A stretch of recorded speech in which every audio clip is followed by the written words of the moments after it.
तो इसमें सभी इलेक्ट्रॉनिक्स के बच्चे हैं। वो अच्छा रिस्पॉन्स है इलेक्ट्रॉनिक्स के बच्चों का भी। और गुलशन सर तो पढ़ा ही रहे हैं, मोटिवेट डेली करते ही आप लोगों को है। ठीक है। और देखिए गुलशन भी बीआईटी से पास आउट है, आप लोग भी मैक्सिमम बीआईटी वाले ही है। सभी लोग बीआईटी वाले, शंकर वाले भी है एक। चलो ठीक है। मानस मानस भी, हाँ शंकर वाले भी। हाँ, ठीक है। नहीं, कॉलेज इंपॉर्टेंट नहीं रखता है, मेनली होता है स्टूडेंट के दिमाग में क्या चल रहा है। ठीक है, तो मतलब करना है जादू आपको ही करना है। ठीक है, तो बस ये रहता है कि गुलशन सर पढ़ा रहे हैं, एक अच्छा मेंटर मिल गया आपको, तो आप डेली मोटिवेट रहोगे, डेली आपको टारगेट मिलेगा कि भाई ये सब चीज़ें, हम नई नई चीज़ें डेली सीख रहे हैं ना। ठीक है। अब यदि हम कॉलेज का ही पढ़ रहे हैं तो कॉलेज का भी अपना पैटर्न ठीक है, उनका यूनिवर्सिटी लेवल का रहता है। लेकिन हम गेट पैटर्न पे जाते हैं तो बहुत कुछ सीखते हैं। तो एक कॉन्फिडेंस और हमारा काफ़ी अच्छा बिल्ट होता है। ठीक है। तो गुलशन लोगों ने भी अपना उस समय प्लान बनाया था और गेट निकाला, और फाइनल ईयर में ही निकाला, फिर आईआईटी कानपुर गए। तो उन्हीं के साथ में हमारा एक स्टूडेंट और है, अजय कुमार, जो कि यहीं के भिलाई के रहने वाले हैं, अजय अजय, जो कि आईआईटी कानपुर से पढ़े हैं। और दोनों बैचमेट हैं, अजय और गुलशन सर। अरे आ जाओ भाई। हाँ, ठीक है। 2011 में ये दोनों लोग आईआईटी कानपुर गए थे, पता है आपको? इसलिए हमने कहा मिला देता हूँ आप लोगों को। कितना ऐसा? ओके। ठीक है, तो इधर बीआईटी, इधर शंकरा, ये शंकरा से पढ़े थे। ठीक है, तो ये आईआईटी कानपुर गए, दोनों लोग साथ में पढ़े। फिर वहाँ पे भिलाई, भिलाई से होता है ना, भिलाई से कितने लोग आए हैं, तो वहाँ मुलाकात हुई होगी, बातचीत हुई होगी आपस में। तो अजय से भी मिला देते हैं आपको थोड़ा सा। आपको आईआईटी कानपुर के बारे में कुछ जानना है, गुलशन देखो डेली बताते हैं आपको, हम लोग डेली मोटिवेट करने की कोशिश करते हैं। लेकिन कोई बाहर से आ रहा है तो उनका भी पॉइंट ऑफ व्यू सुनना अच्छा रहता है, कि हो सकता है कुछ चीज़ हमें अच्छी लग जाए। और ये गवर्नमेंट जॉब में है, जो कि इलेक्ट्रॉनिक्स के जितने बच्चे होते हैं, उनका मेन मोटो रहता है, चलो ठीक है हमटेक तो करना ही है, यदि हमें पीएसयूज मिल जाए तो और अच्छा है। तो इनको सी डॉट करके कंपनी है, आपने सुना होगा आप लोगों ने, गवर्नमेंट डिपार्टमेंट है ये। इनका प्लेसमेंट उसमें हुआ था आईआईटी कानपुर में डायरेक्ट। ठीक है, पीएसयू के थ्रू नहीं गए थे ना तुम तो, आईआईटी एमटेक करने के बाद ही गए थे।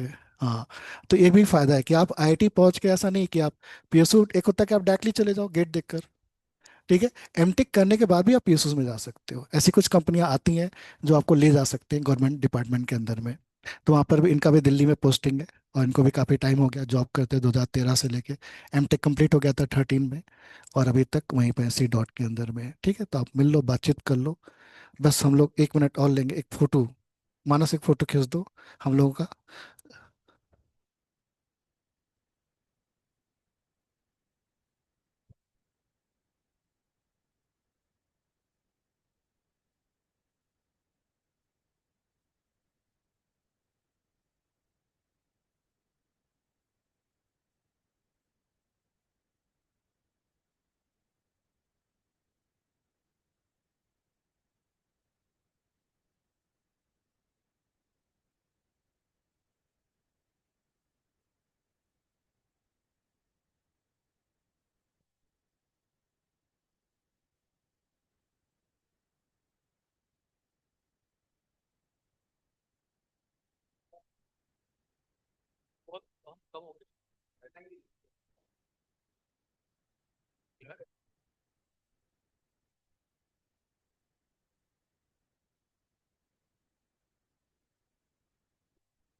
अच्छा, यहाँ से खींच के।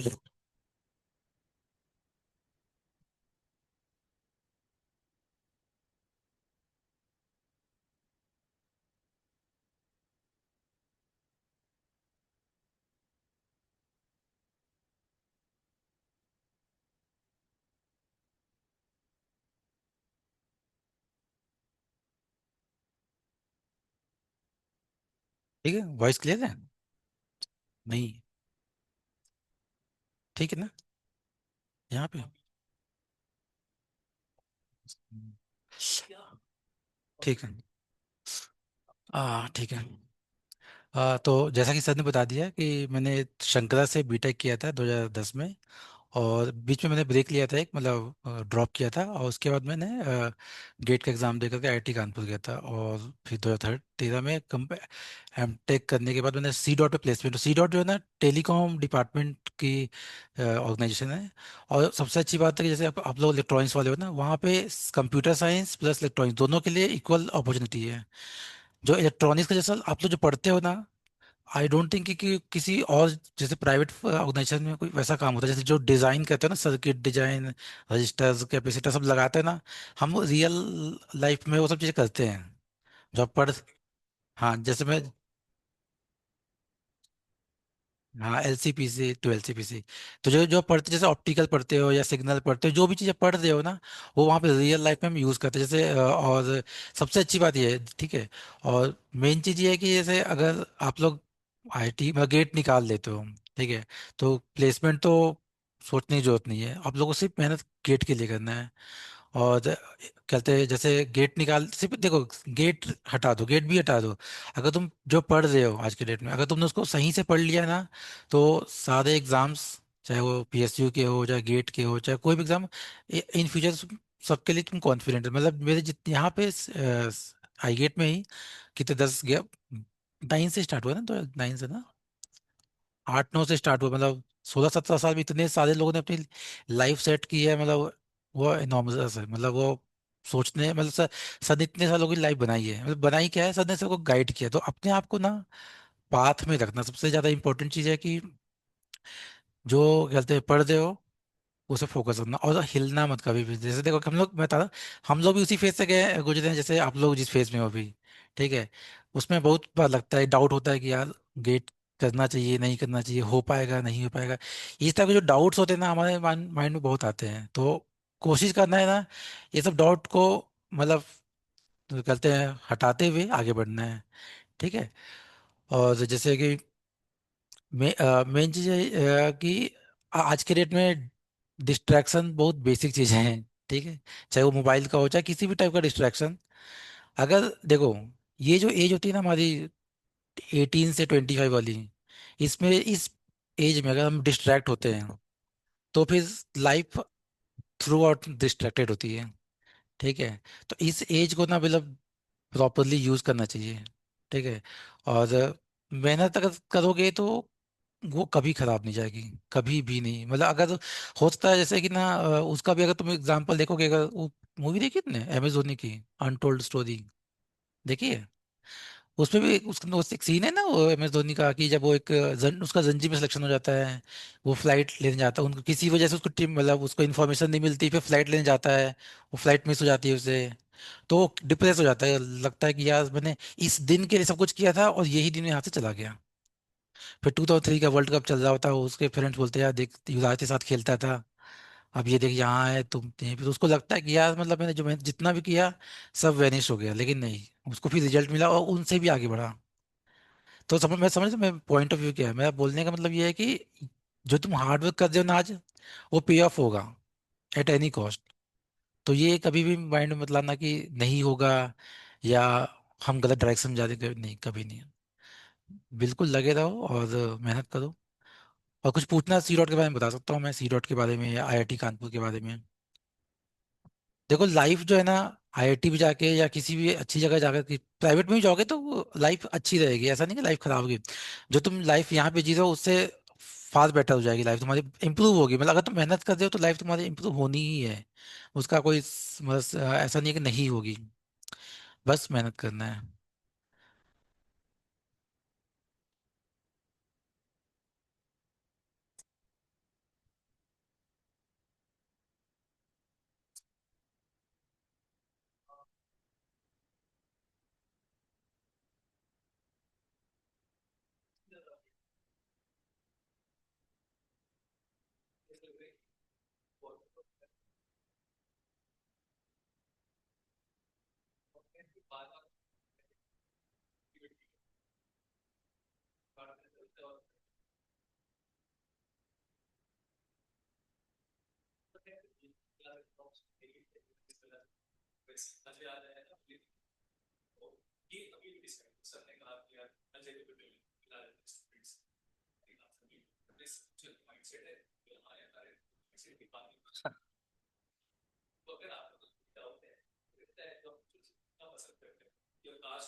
और वहाँ पे कंप्यूटर साइंस के अलावा इलेक्ट्रॉनिक, जैसे हम जैसे सी डॉट में ना दोनों ब्रांच, जैसे सी डॉट की दो ब्रांच है, मतलब एक बैंगलोर में है एक दिल्ली में है।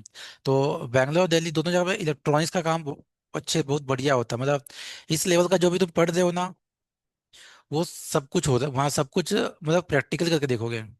मतलब इससे अच्छी चीज़ क्या होगी लाइफ में?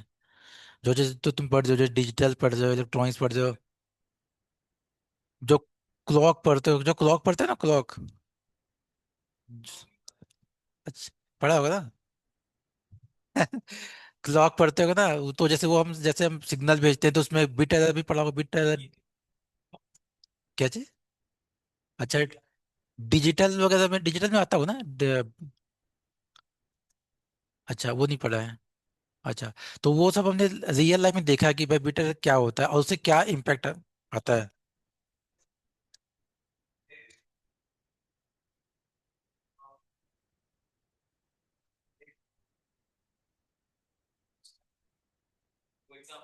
हाँ, तो एवरीथिंग में तुम देखोगे कि जैसे क्या कहते हैं, को कर करके। तो अभी जैसे पढ़ने में, जैसे जितना अच्छे से पढ़ोगे तो फिर लाइफ में उतना अच्छा प्रैक्टिकल करके देखोगे। जैसे सी डॉट में जाओ या किसी प्राइवेट ऑर्गेनाइजेशन में जाओ, इंटेल में जाओ, सैमसंग में जाओ, कहीं भी जाओ, तो काम तो देखो करके देखोगे और वो अच्छा लगेगा तुम्हें। तो इसलिए ना, मतलब अभी के टाइम समय देना अभी। अभी समझ लो जी तुम्हें, ये लाइफ का ना बेस्ट टाइम होता है ये लाइफ में। और उसके बाद जो टाइम आता है तुम्हारे फोर्टीज के बाद आता है। मतलब बीच का जो टाइम है, जैसे तुमने 18 से 25 वाला जो टाइम है, तुम्हें एनर्जी, फुल ऑफ एनर्जी में करना है, फ्लो में करना है। उसका फोर्टीज के बाद इंसान फिर से एक बार उसको चांस मिलता है कि फोर्टीज में कुछ करेगा करके नया। काफी तो तुमने देखा होगा ना, वॉरेन, जैसे वॉरेन KFC का जो फाउंडर है, उसने सिक्सटीज में किया था अपने, मतलब वो जो अचीवमेंट किया था सिक्सटीज में किया था। तो 40 का एक मौका और मिलता है, लेकिन अभी का जो मौका तुम्हारे पास जो है, इसको अच्छे से यूटिलाइज करो। और IIT कानपुर या कोई भी IIT जाओगे ना, तो लाइफ मतलब फार बेटर, मतलब तुम बोलोगे यार, ये होती लाइफ जो तुम्हारी लाइफ का जो लेवल ना अपग्रेड होता रहेगा। जैसे सपोज तुम आज कहते हैं, जैसे जो जो भी तुम यूज करते होगे, जैसे मोबाइल यूज करते होगे या जो जैसे तुम्हारा फ्रेंड सर्कल है, वहां जाओगे तुम्हें लोगों का फ्रेंड जो माइंडसेट दिखेगा ना, वो एक अलग लेवल का दिखेगा। वो अलग टाइप की थिंकिंग रखेंगे। तो तुम सोचो हर लेवल पे तुम बढ़ोगे बढ़ोगे, मतलब फाइनेंशियली, माइंडसेट के लेवल पे, साइकोलॉजिकली, फ्रेंड सर्कल बढ़ेगा तुम्हारा और तुम ग्लोबल होते जाओगे धीरे धीरे। अभी अभी जैसे भिलाई में लोकल होना, फिर नेशनल, फिर इंटरनेशनल, इस तरीके से तो माइंडसेट लो बढ़ेगा। बहुत कर दिया।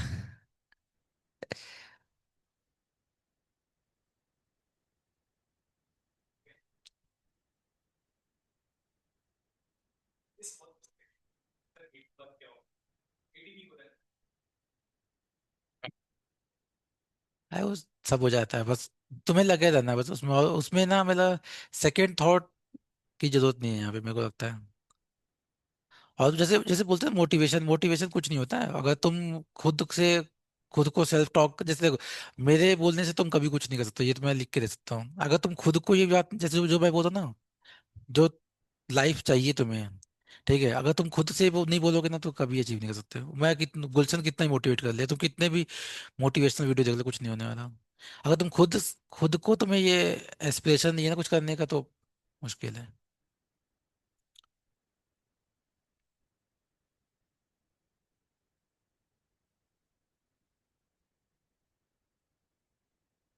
अच्छा, हाँ मैं मार्च।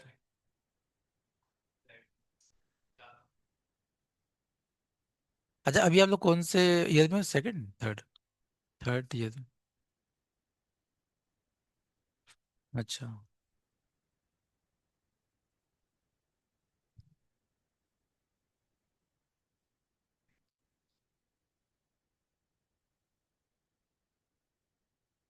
चलो ठीक है ना। चलो अच्छी बात है। तो 2 बजे होती जॉब करने की, यार कुछ समझ नहीं। समझ यही वाला, ये सब समझ सब पता है।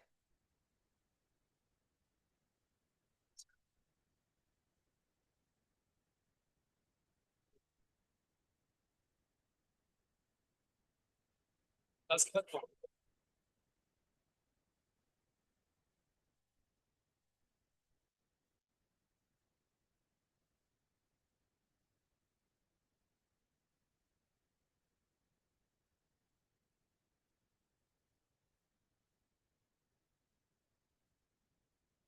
इवनिंग। क्लास स्टार्ट करें। लास्ट क्लास में कहाँ जाके रुके हुए थे हम, वो बताओ मेरे को। पैसिव कन्वेंशन देखना एक बार। पैसिव कन्वेंशन क्या है? मैं एक्सपेक्ट करूंगा कि अगर मैं कुछ बात कहा हूं तो आप उसको अंडर एस्टिमेट नहीं करोगे। जैसे अगर मैं कह दिया कि पैसिव कन्वेंशन इंपॉर्टेंट है तो डू मेक्स इंपॉर्टेंस। करंट के डायरेक्शन पे पोलैरिटी ऑफ वोल्टेज क्या था? पहले पॉजिटिव और बाद में यस। उसके बाद एक कन्वेंशन पढ़ाया था। अब ये याद रख लो, वो कन्वेंशन के सहारे आप कई सारे सब्जेक्ट पढ़ोगे अदर देन नेटवर्क थ्योरी। ठीक है।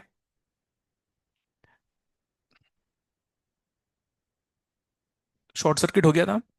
शॉर्ट सर्किट में रेजिस्टेंस कितना होता है? वोल्टेज। Okay, current. और उस अननोन करंट को आप कहते हो शॉर्ट सर्किट करंट, ये पढ़ाया था। ठीक है। मेजर करने के लिए किसका हेल्प लेते हो? तो ना एक काम करते हैं, छोटा सा टॉपिक और है कि how we measure a short circuit current, लिखो उसके नीचे। उसको कंप्लीट ही कर लेते हैं, थोड़ी सी हुई बात है। लिखो, the short circuit current can be measured by using ideal ammeter. The short circuit current can be measured by using, क्या बताओ? Ideal ammeter. साइड में लिख लेना, एमीटर पहली बार इस दुनिया में जिसने इन्वेंट किया था, डिस्कवर थोड़ी ना, इन्वेंट किया था एमीटर को। आप उन साइंटिस्ट का नाम जानते हो? नॉलेज बोल रहा हूं मैं, कोई आपके गेट एग्जाम में थोड़ी ना पूछेगा। क्या? इलेक्ट्रोमैग्नेट बनाने का जो श्रेय, क्रेडिट, वो भी किसको जाता है? He was the first who invented. नाम बताओ। अरे अभी तो बोला यार, electro magnet. He was the first, लिख लेना कॉपी में, ये सिर्फ नॉलेज के लिए है। He was the first who invented electromagnet. आपको पता है हिस्ट्री क्रेडिट किसको देती है? फेरेडे सर को। नहीं है वो। ठीक है। किसको क्रेडिट देना चाहिए? इलेक्ट्रोमैग्नेट का। ठीक है। तो ना दो जगह पे मेरे को डाउट होता है हमेशा, एक होता है इलेक्ट्रोमैग्नेटिक इंडक्शन और एक होता है इलेक्ट्रोमैग्नेट। तो वो कभी एम्पियर को क्रेडिट दिया गया और एक बार जोसेफ हेनरी सर को दिया गया। खैर, देखो बोर्ड पे, आइडियल एमीटर क्या करता है बताओ? बताओ ना। आइडियल है ना। आइडियल एमीटर मेजर्स करता क्या है? ये है। एग्जाम पे कभी भी ऐसा मिलेगा ना बेटा, तो समझ जाना वो क्या है। सर्कल के अंदर कैपिटल ए मतलब क्या है? तो ये और ये बराबर है।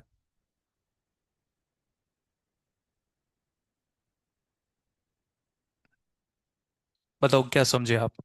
एमीटर का मतलब है करंट मेजर करना, और करंट मेजर करने के लिए सिंपल एक वायर चाहिए with zero resistance.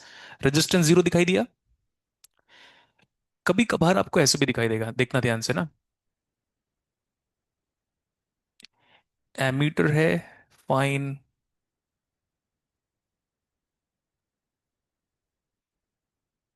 Just a minute ना।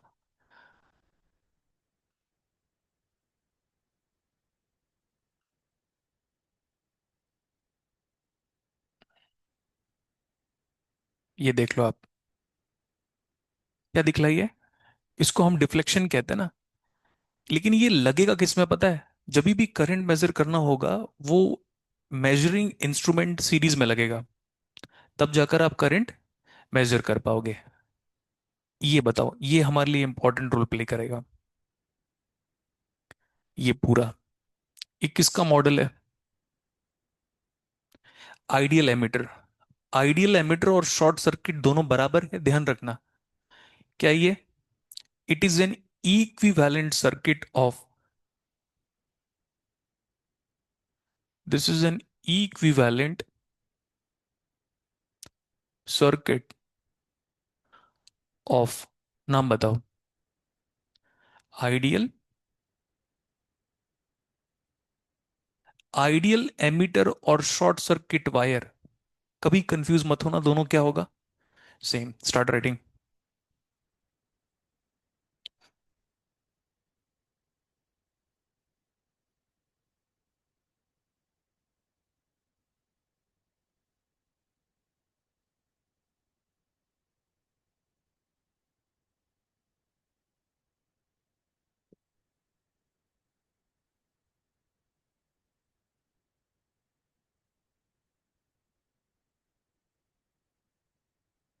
Ideal emitter measures short circuit current.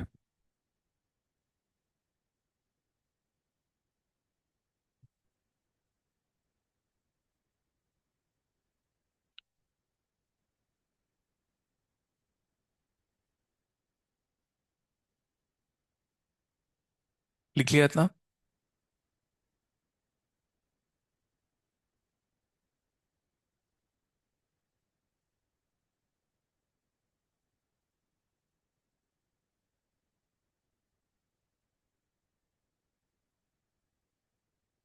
Ideal emitter क्या मेजर करता है? शॉर्ट सर्किट करंट का और क्या नाम होता है?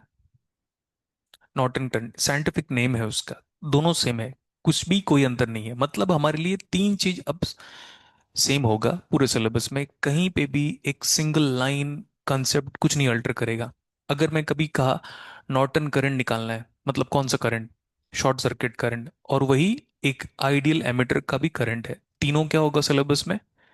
कोई कुछ भी कहेगा, मैं भी कहूंगा, नहीं बदलना है आपको। Can we move ahead? जो कन्वेंशन हाल फिलहाल में खत्म किया उसका नाम बताओ। Short circuit. Then the important convention is, look at the board, open circuit. Open circuit जब भी हम कहेंगे, टॉक अबाउट रेजिस्टेंस।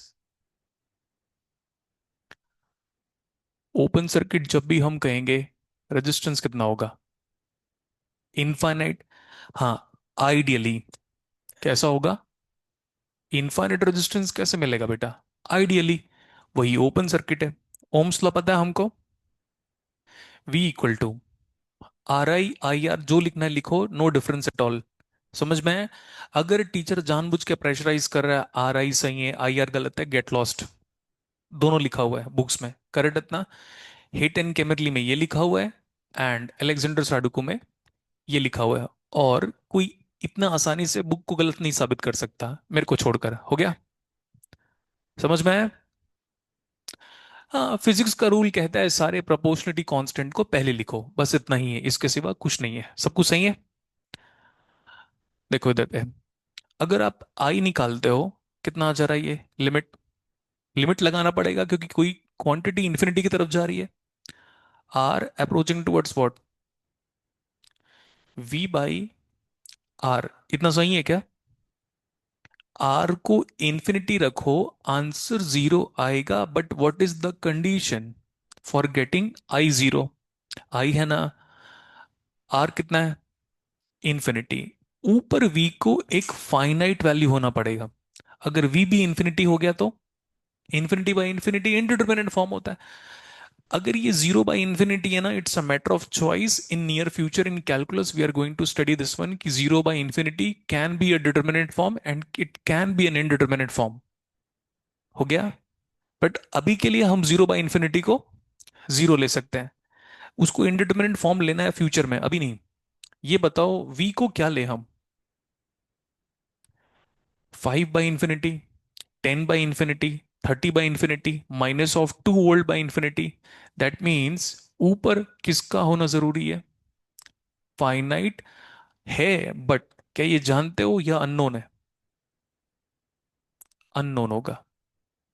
कोई भी वैल्यू रखो, any finite value, divide by resistance approaching towards infinity, कितना आ गया?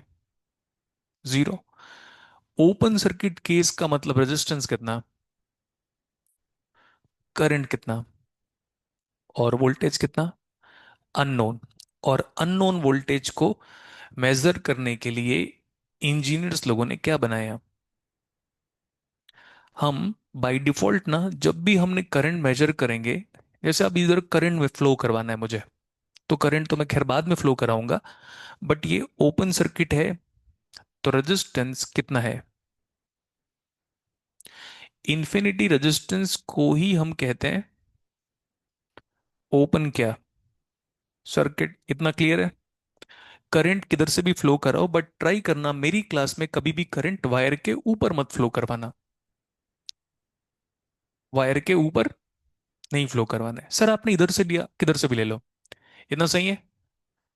करंट के डायरेक्शन पे पैसिव कन्वेंशन का स्टेटमेंट क्या था? Polarity of voltage is plus and then, ये ओपन सर्किट का कन्वेंशन है। अब ये बताओ, करंट देखकर बताओ, वायर आगे जाके डिस्कनेक्टेड है, तो क्या होगा? जीरो। तो ओपन सर्किट में करंट सबको पता होगा कितना, बट वोल्टेज क्या है? Unknown voltage. और अननोन वोल्टेज को मेजर करने के लिए क्या यूज करते हैं हम लोग? इधर देखो, यहां पे मैं कोई ऐसे कह रहा हूं, कोई भी एलिमेंट है,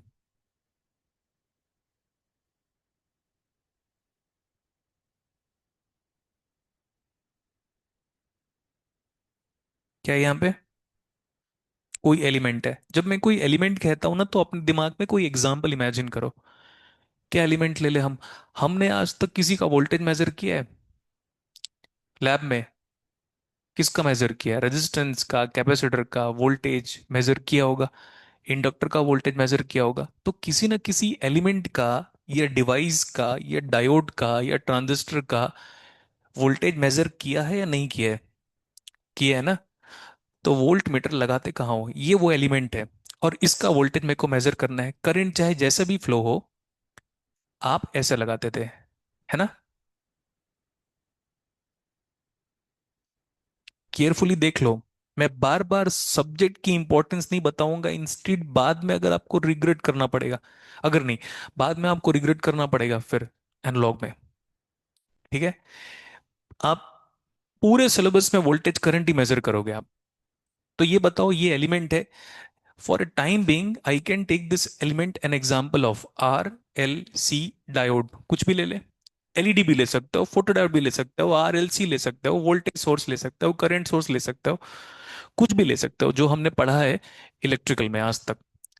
अगर उसका मुझे वोल्टेज मेजर करना होगा, तो बगल में क्या लगाया? ठीक है, दिखाई दिया सबको? और वोल्ट मीटर कौन सा वोल्टेज मेजर करेगा? Open circuit, short circuit? An ideal voltmeter measures, बोलो, ओपन सर्किट, ये और ये अंतर बताओ, नो डिफरेंस। क्लियर इतना? ये वोल्ट मीटर कैसा वोल्ट मीटर है बताना? Ideal volt meter. Ideal volt meter क्या मेजर करेगा? Open circuit. और समझाता हूं मैं, और सबको बनाना होगा।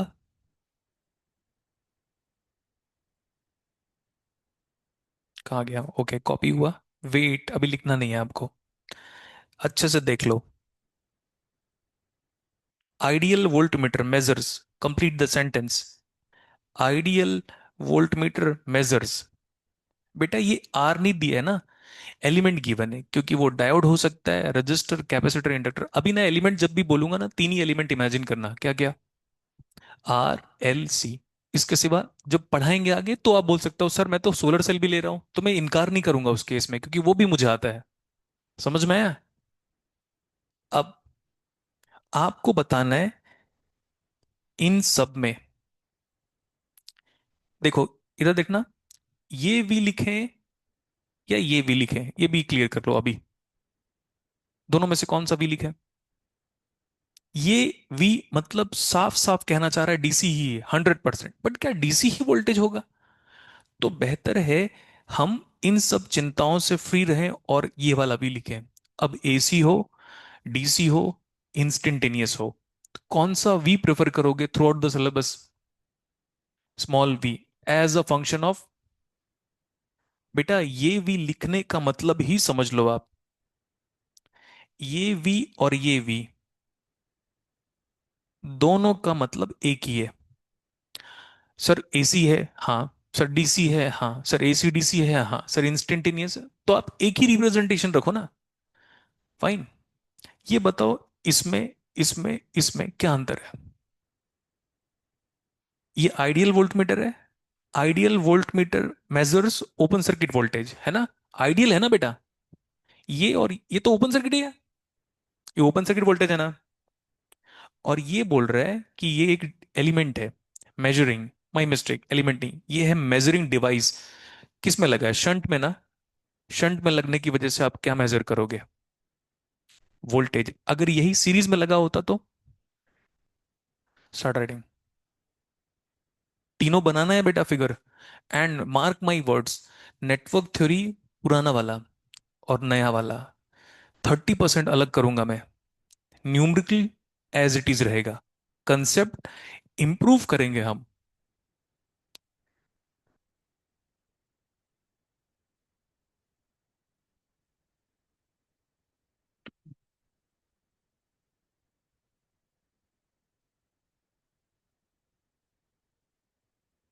नेटवर्क थ्योरी आपका खत्म होने में काफी वक्त लगेगा, तो ये मानकर चलो फेब एंड। दिसंबर तो खत्म हो गया ना बेटा। एंड कुछ दिन ऑफ रहेगा just because of semester exams, तो मैंने पहले ही बता दिया है, वो माइंड क्लियर रखना। एक भी क्लास ऑफ नहीं करना है। अब जब तीसरी क्लास में आओगे तो पीछे की 2 क्लास का मैं रिवीजन नहीं कराऊंगा, क्योंकि मैं थक गया हूं सिग्नल सिस्टम में। क्लियर है? अरे सिग्नल सिस्टम में थक गया हूं मतलब वो स्टूडेंट लोग को पता है जो सुबह सिग्नल सिस्टम अटेंड कर रहे हैं, एक प्रॉपर्टी को 6 बार नहीं बताऊंगा मैं,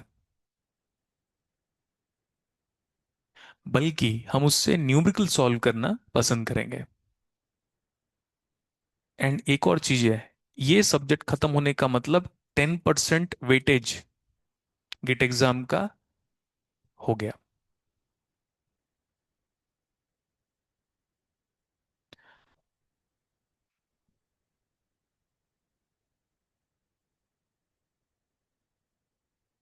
नेक्स्ट वन, मेरे को नेक्स्ट क्लास में हाइलाइटर चाहिए, कैलकुलेटर चाहिए। समझ में आया? क्या चाहिए? हाइलाइटर और कैलकुलेटर। तो आपकी मर्जी है, साइंटिफिक वाला चाहिए चाहे वो वर्चुअल हो या फिजिकल।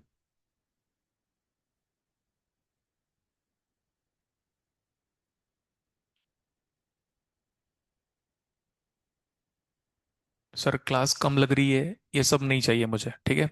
आपका काम है क्लास आना। जीरो बाई इंफिनिटी एक्चुअली हम कहते हैं finite by infinity is equal to, मतलब it converges to zero. But zero by infinity determinant form नहीं है बेटा। वो हम ये कह सकते हैं कि ठीक है भाई, एक जीरो एक फाइनाइट वैल्यू है, infinite excessive amount of value से आप उसको डिवाइड कर दो, तो फिर डिटर्मिनेंट फॉर्म है कि अप्रोचिंग टुवर्ड्स जीरो है करके।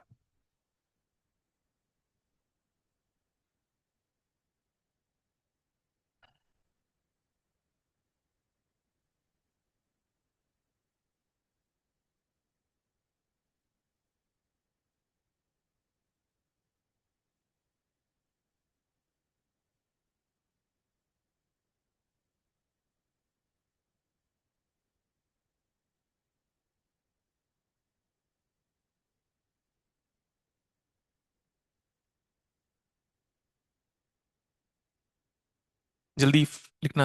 कंप्लीट करो।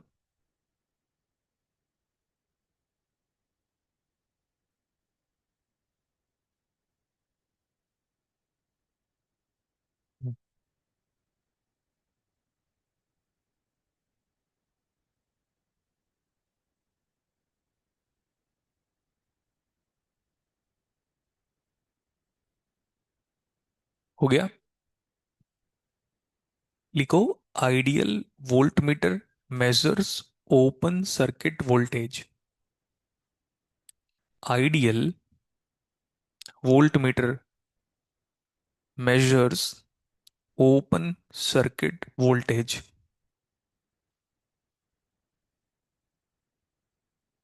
लिखा इतना। नेक्स्ट वन, हम ओपन सर्किट वोल्टेज को पूरे सिलेबस में, पूरे सिलेबस का मतलब सब्जेक्ट कोई भी हो, सो नेक्स्ट पॉइंट पे लिखना, open circuit voltage is also called as Thevenin. Open circuit voltage is also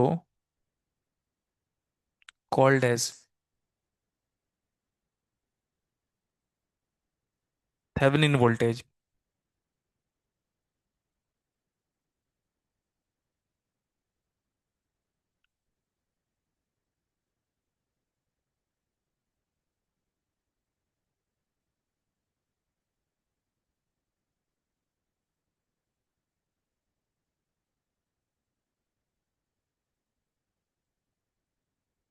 और सिलेबस में इनके मुताबिक हमें एक थ्योरम पढ़ना है, नाम क्या है? हाँ, तो थ्योरम से एक न्यूमेरिकल फिक्स्ड है इस साल, फिर से आएगा, पहले ही बता दे रहा हूँ, थ्योरम से एक न्यूमेरिकल ऑलमोस्ट तय होता है आना। और जो बेसिक्स हम पढ़ रहे हैं उससे एक या दो न्यूमेरिकल। चलें आगे। शॉर्ट सर्किट हो गया, ओपन सर्किट हो गया, ओम्स लॉ पढ़ लिया। ओम्स लॉ याद रखना, ओम्स लॉ पूरे सिलेबस में चलेगा, अभी ओम्स लॉ उतना ही पढ़ाया जितना जरूरी है अभी। ये मुझे बताओ, क्या लिखा है ये? छोटा पी है, बड़ा पी है, एक ही बार तो बताना होगा। छोटा पी है ये। Next one, what about this one? कौन सा पावर है ये? DC power. फ्यूचर में पावर आपको कई तरह से पढ़ना है एसी एनालिसिस में। ये पी और ये पी सेम है या डिफरेंट? सेम। वी में भी सेम कंसेप्ट है, करंट में भी सेम कंसेप्ट है, क्लियर इतना? इस पावर को क्या कहते हो आप?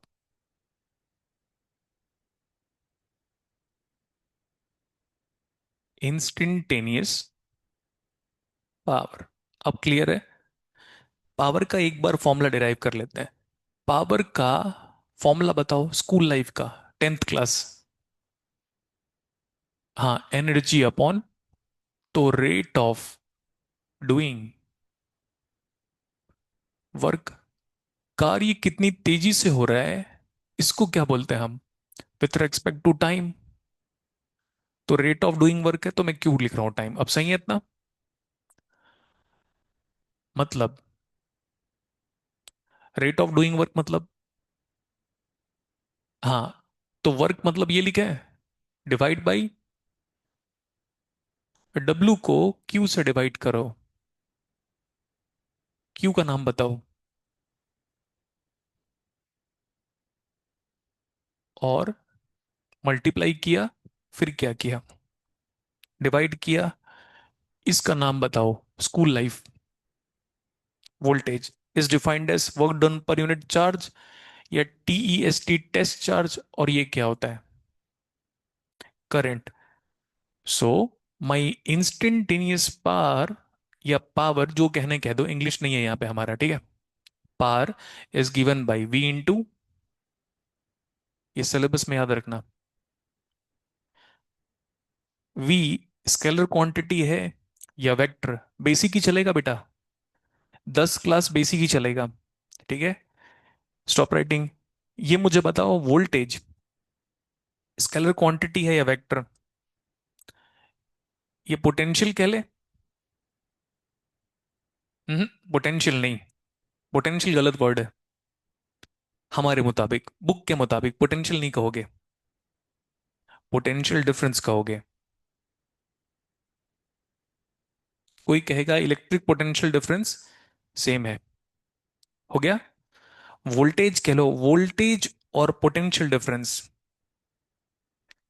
दोनों में क्या अंतर, मतलब डिफरेंस है बताओ। वोल्टेज और पोटेंशियल डिफरेंस क्या अंतर है बताओ। सेम, कुछ नहीं है, वर्ड का डिफरेंस भी नहीं है। दोनों वर्ड का सिग्निफिकेंस हमारी लाइफ में क्या है। जब तक नेटवर्क थ्योरी चल रहा है, ध्यान से देखो, जब तक नेटवर्क थ्योरी चल रहा है, प्योर न्यूमेरिकल का डिस्कशन हो रहा है। तीनों वर्ड के है, तीनों वर्ड में कुछ भी हो, अपना कॉन्फिडेंस लूज मत करना। EMF, voltage difference, potential, potential difference, electric potential difference, सब क्या है, क्योंकि आपको न्यूमेरिकल देगा। अब न्यूमेरिकल में वो ईएमएफ लिखे या वोल्टेज सोर्स लिखे या वोल्टेज लिखे, कोई डिफरेंस है? No difference at all. Fine. I क्या है बताओ, बोलो आई क्या है? करंट। कौन सा करंट है ये? Yes, instantaneous. बट ये किस में फ्लो हो रहा है ये करंट? कंडक्टर में। ये करंट किस में फ्लो होगा? रजिस्टर में। रजिस्टर किससे बना हुआ है? मेटल से बना हुआ है। इंडक्टर किससे बना हुआ है? कॉपर की वायर से बना हुआ है। कैपेसिटर का अंदर नहीं, बाहर। कैपेसिटर का अंदर का डिस्कशन नहीं कर रहा हूं बेटा, डाइलेक्ट्रिक मीडियम का। वो बाहर का मीडियम है, हम बात कर रहे हैं कैपेसिटर के इलेक्ट्रोड जो बाहर निकला होता है ना, उसमें करंट। कौन सा करंट है? Conduction current.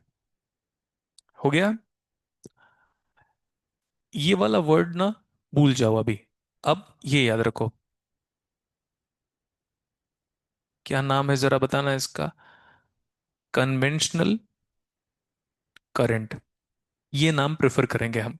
अगर आप कंडक्शन करंट कहोगे गलत नहीं होगा, बट करंट का नाम बताओ जो हमारे सिलेबस में इंपॉर्टेंट रोल प्ले करेगा इनिशियली।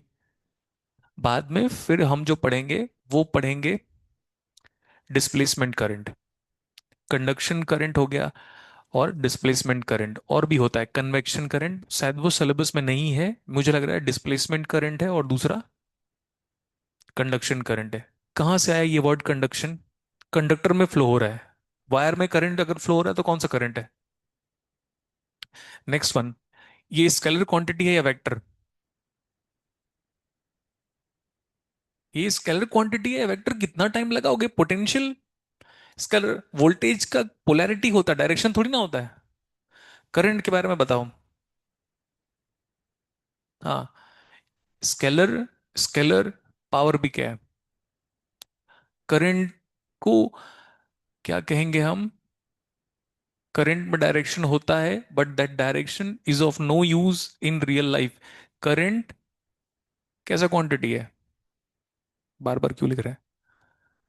Scalar quantity. अब मैं अपने शब्द को सही करता हूं। करंट का डायरेक्शन होता है रियल लाइफ पे, यस, करंट का डायरेक्शन होता है, फिर भी स्केलर क्वांटिटी लिख रहा हूं मैं। करंट का हमारे सिलेबस में भी डायरेक्शन होगा, क्योंकि करंट के डायरेक्शन पे पोलैरिटी ऑफ वोल्टेज बोलते थे आप। आपने लैब में, क्लास में कुछ भी सब्जेक्ट पढ़ा होगा, करंट का डायरेक्शन लिया होगा। तो यहां पे क्या लिखा है? Current scalar quantity. Reason, it does not follows triangle law of vector addition. ये है, टेंसर हमारे सिलेबस में है नहीं, साथ साथ अलेक्जेंडर साडुकू की बुक में स्ट्रेट फॉरवर्ड लिखा हुआ है कि करंट स्केलर क्वांटिटी है। टेंसर का कोई कंसेप्ट ही नहीं है। हमने स्कूल लाइफ में पढ़ा होगा कि करंट टेंसर है या सरफेस टेंशन एक टेंसर क्वांटिटी है। ठीक है, अगर नहीं पढ़ा है अच्छी बात है। ये बताओ करंट कैसा है? स्केलर। करंट का हमारे सिलेबस में डायरेक्शन है? यस, हमारे सिलेबस में तो डायरेक्शन है ना करंट का, तो अभी तो बोलेगा कि करंट निकालो। तो सिलेबस में हमें करंट निकालना पड़ेगा, बट क्या करंट वेक्टर है? कैसा क्वांटिटी है? Scalar, because it does not follows triangle law of vector. अब उसको तो लिखोगे ना, इधर ध्यान से देखो। मैं तो कुछ दिन पहले वेक्टर पढ़ा रहा था, याद है? ये करंट दिखा, बोलो ना। वैल्यू बताओ, कोई भी वैल्यू बताओ ना बेटा, तभी तो मजा आएगा ना। क्योंकि मैं एक पॉइंट लिखाऊंगा कि current does not follow triangle of vector addition, so that's why it is a scalar quantity. अरे स्कूल लाइफ है ना। कोई वैल्यू बताओ उसका। और ये डायरेक्शन दिख रहा है, तो 0 डिग्री बोले हैं इसको, है ना। कितना एम्पियर करंट फ्लो कर रहा है, 10 एम्पियर ले ले। डायरेक्शन 0 डिग्री का एंगल जनरेट कर रहा है, AMP लिखता हूं मैं।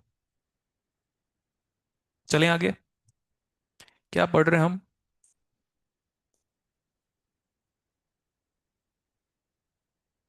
छोटा कर लेते हैं ताकि वेक्टर के लेंथ में दिखाई दे। नेक्स्ट कोई वैल्यू बताओ करंट का। 4 एम्पियर ले ले। 4 एम्पियर हो गया। दोनों करंट ऐड करना। वेक्टर वेक्टर एडिशन कहा करता था ये, है ना। तो वेक्टर एडिशन के मुताबिक ये ब्लू वाला करंट कितना हो जाएगा, अगर वेक्टर होता तो। बताओ। हाँ, दोनों का सम बताओ कितना आ रहा है, 14। तो that is not equal to 14 AMP। अब क्लियर है, तो फॉलो कर रहा है या नहीं, बस इतना बताओ। बोलो ना यार जल्दी। ये 10 न्यूटन है, अब ठीक है। स्कूल से कब बाहर निकलेंगे हम। ये 10 न्यूटन का फोर्स लगा रहा है सम डायरेक्शन के साथ, ये 4 न्यूटन का फोर्स लगा रहा है। ये फोर्स बताओ। फोर्स तो वेक्टर क्वांटिटी है ना। क्या हो जाता है मेरी क्लास में तुम लोगों को, 11th 12th का कुछ भी याद नहीं आता। ये 10 न्यूटन का फोर्स है और ये 4 न्यूटन का फोर्स है। ये कितने न्यूटन का फोर्स होगा रिजल्टेंट क्वांटिटी, क्या होगा। ये 10 न्यूटन और ये 4 न्यूटन।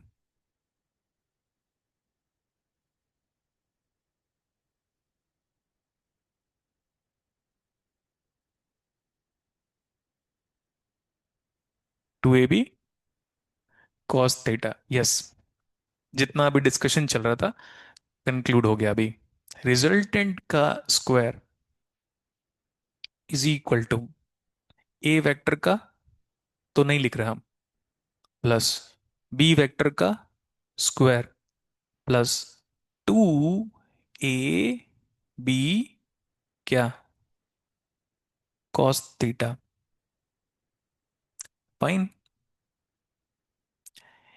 करंट इसको फॉलो नहीं करेगा। एंगल हमें पता था, एंगल एंगल एंगल नहीं पता था, तो इतना लिख लो। और अगर कोई वेक्टर क्वांटिटी होता है, अगर कोई वेक्टर क्वांटिटी है और दोनों के एंगल, दो वेक्टर के बीच का अगर हम एंगल जानते हैं, तो रिजल्टेंट निकालने का ये वाला फॉर्मूला है। तो दो वेक्टर के बीच का एंगल मतलब कौन सा एंगल, एनीवन।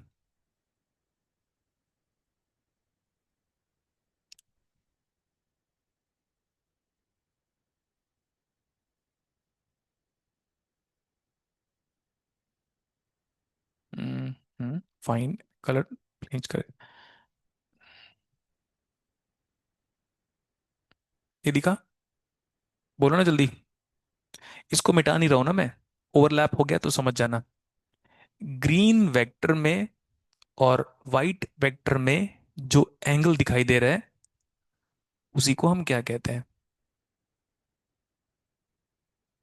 ये। समझ में आया। तो जाके ब्लू हो रहा, हमारा रिजल्टेंट हो रहा है। इस वेक्टर को यहां से उठा के यहां पे लेकर गया, क्या कहते हैं इस कंसेप्ट को। कुछ दिन पहले वेक्टर कैलकुलस में पढ़ा रहा था मैं।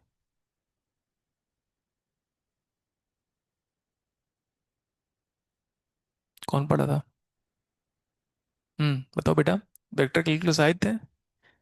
ये वाला वेक्टर और ये वाला वेक्टर कौन सा वेक्टर है पहले ये बताओ। को लीनियर वेक्टर है, सॉरी माई मिस्टेक, को इनिशियल वेक्टर है। को लीनियर नहीं बेटा, को लीनियर वेक्टर तो आपस में पैरेलल होते हैं।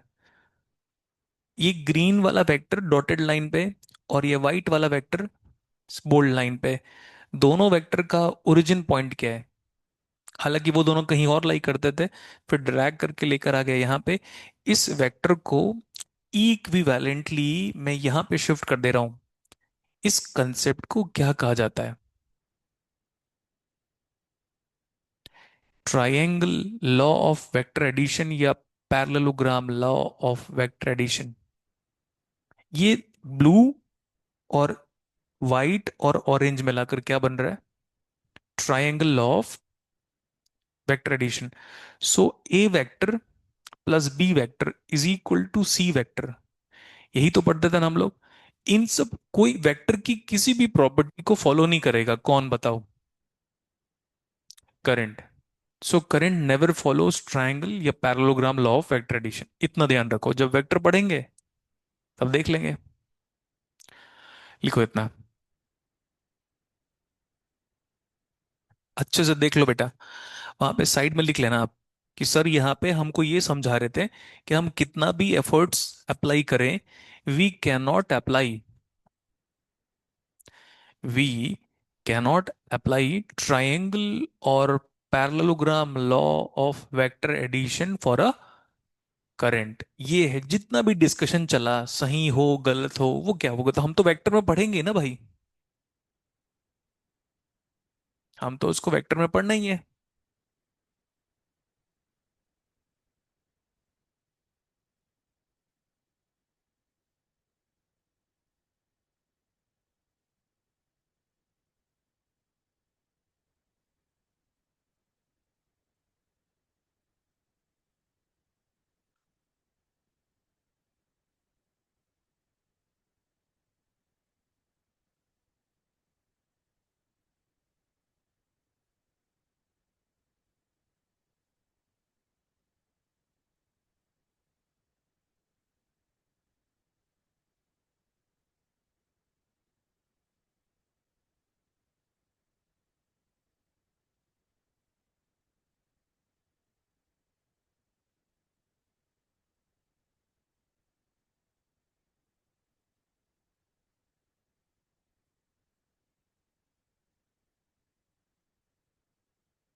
इस ग्रीन वेक्टर को ऑरेंज वेक्टर में ट्रांसफॉर्म करने को कहते हैं parallelogram law of addition.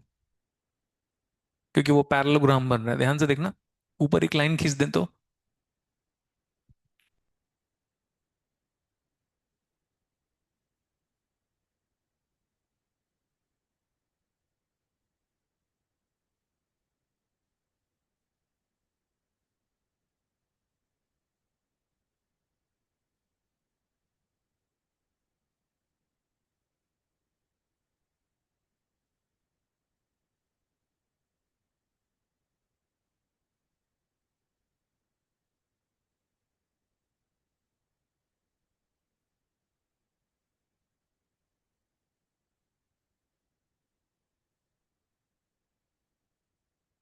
Vector पढ़ेंगे तो उस टाइम पे करंट का डिस्कशन करेंगे। आप फिर प्रूव कर सकते हो कि सर अच्छा नहीं तो फॉलो कर रहा है, क्लियर दिख रहा है हमको।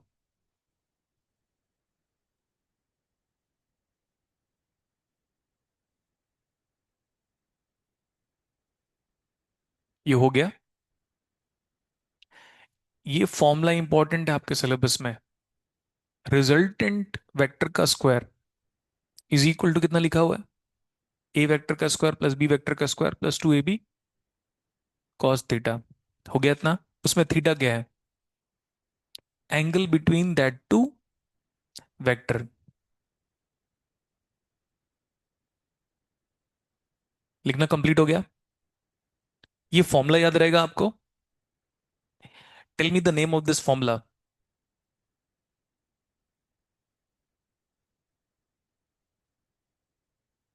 बोलो अभी। नाम क्या है? Cosine formula. शायद मैंने डिराइव करा है किस बैच में। किस कोई बैच है जिसमें डिराइव करा है? कंट्रोल में कराया था। अजीब लग रहा है यार सुन के।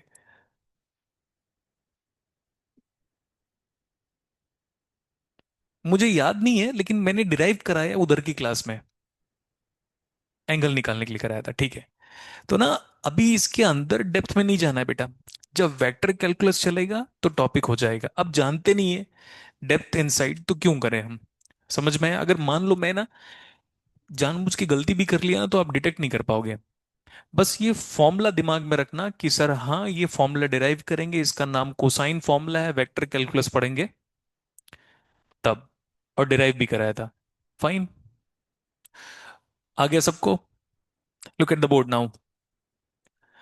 इसी पावर के फॉर्मूले को मॉडिफाई कर रहा हूं। वी की वैल्यू रखना आई इंटू आर। कितना आ गया? आई स्क्वायर इंटू आर। और आई की वैल्यू रखो। कितना आ गया? तो ये बताओ पावर का कौन सा फॉर्मूला रेजिस्टेंस के लिए यूज करोगे? 1 2 3। किसको यूज करोगे? पावर का कौन सा फॉर्मूला रेजिस्टेंस के लिए यूज किया जाएगा? ये या ये या ये? तीनों एक ही है। जो मर्जी है वो यूज करो। ठीक है? इतना ऐसे नहीं कि टीचर लोग बोल रहे हैं नहीं बेटा ये यूज करना है। Get lost. हो गया? ये पावर दुनिया का जनरलाइज पावर है। ओपैम्प, हाँ, BJT, yes, diode, op amp, BJT, MOSFET, और कुछ बचा? Zener diode, diode, LED, photodiode, R L C, कुछ बचा? Voltage source, current source, solar cell. एक ही फॉर्मूला है क्या? वी इंटू पावर का एक ही फॉर्मूला है, बाकी सब डिराइव्ड फॉर्मूला है। ये वाला फॉर्मूला कब अप्लाई करोगे? रेजिस्टेंस और करंट पता है तो स्ट्रेट फॉरवर्ड ये। रेजिस्टेंस और वोल्टेज पता है तो स्ट्रेट फॉरवर्ड ये। पावर की यूनिट बताओ। वॉट। ये unit with due course of time modify हो जाएगा एसी एनालिसिस में। क्लियर? तो हम वहां पे अभी नहीं जंप करेंगे। V A R, volt ampere reactive, और क्या नाम? वॉट, वोल्ट एम्पियर रिएक्टिव, और क्या होता है?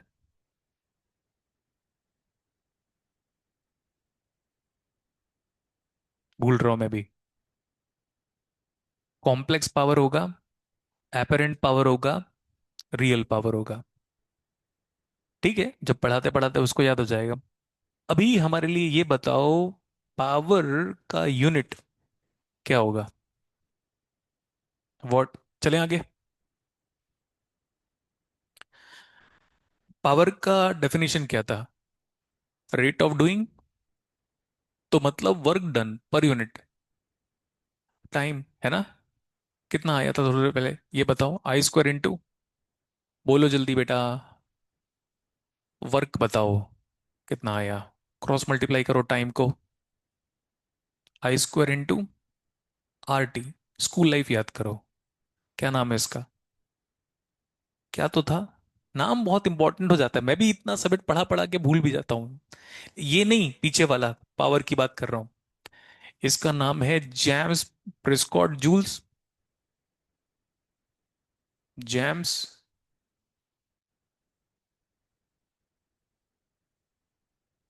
डबल टी है ना? क्या? जूल्स। तो इसी का नाम है Joule's law of heating effect. Joule's law of heating effect. ये सही है इतना? Work, work across a resistor is same as heat. पूरे इलेक्ट्रॉनिक सर्किट में गर्म होने की वजह क्या है? यही, चाहे वो इंटरनल हो या एक्सटर्नल हो। लिख लो फास्ट। जूल्स। इसी का नाम है जूल्स लॉ ऑफ हीटिंग। या हम पढ़ते हैं heating effect of electric current. Heating effect of electric current. क्या नाम है इसका? Heating effect of electric current.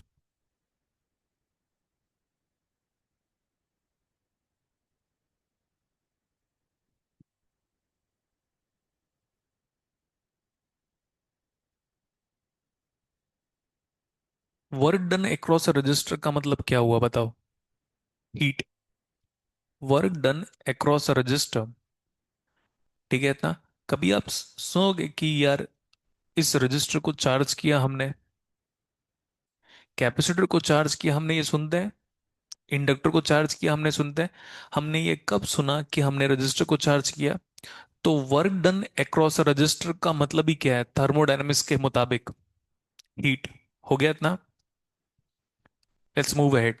तो रजिस्टर के बारे में सफिशिएंट जानकारी हो गई। ओम्स लॉ पढ़ लिया। हम्म। मुझे बस इतना बता दो, क्या हम सीरीज पैरेलल जानते हैं? वो तो नहीं पढ़ाना पड़ेगा। मल्टीपल रेजिस्टेंस सीरीज में है तो, मल्टीपल रेजिस्टेंस पैरेलल में है तो जरूरत नहीं है ना। आगे लिखो, हेडिंग फ्रेश पेज में लिखो, analysis of capacitor. Analysis, fresh page, analysis of capacitor.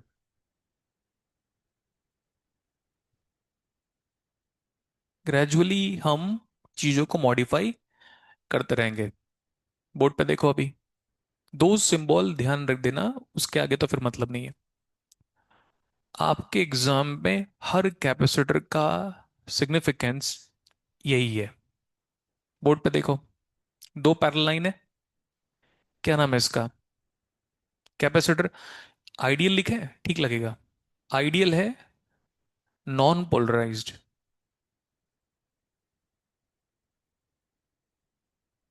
SED ZED I don't care, ठीक है। आइडियल है नॉन पोलराइज्ड क्या? कैपेसिटर। लैब गए हो? वो सिलेंड्रिकल शेप में एक कैपेसिटर आता है जिसमें शायद तक माइनस साइन मेंशन किया रहता है, देखना घुमा के उसको। वो कौन सा कैपेसिटर है, पोलराइज्ड या नॉन पोलराइज्ड? वो पोलराइज्ड है। कभी किसी कैपेसिटर में आपको पोलैरिटी मेंशन करके दे तो कैसा कैपेसिटर है वो?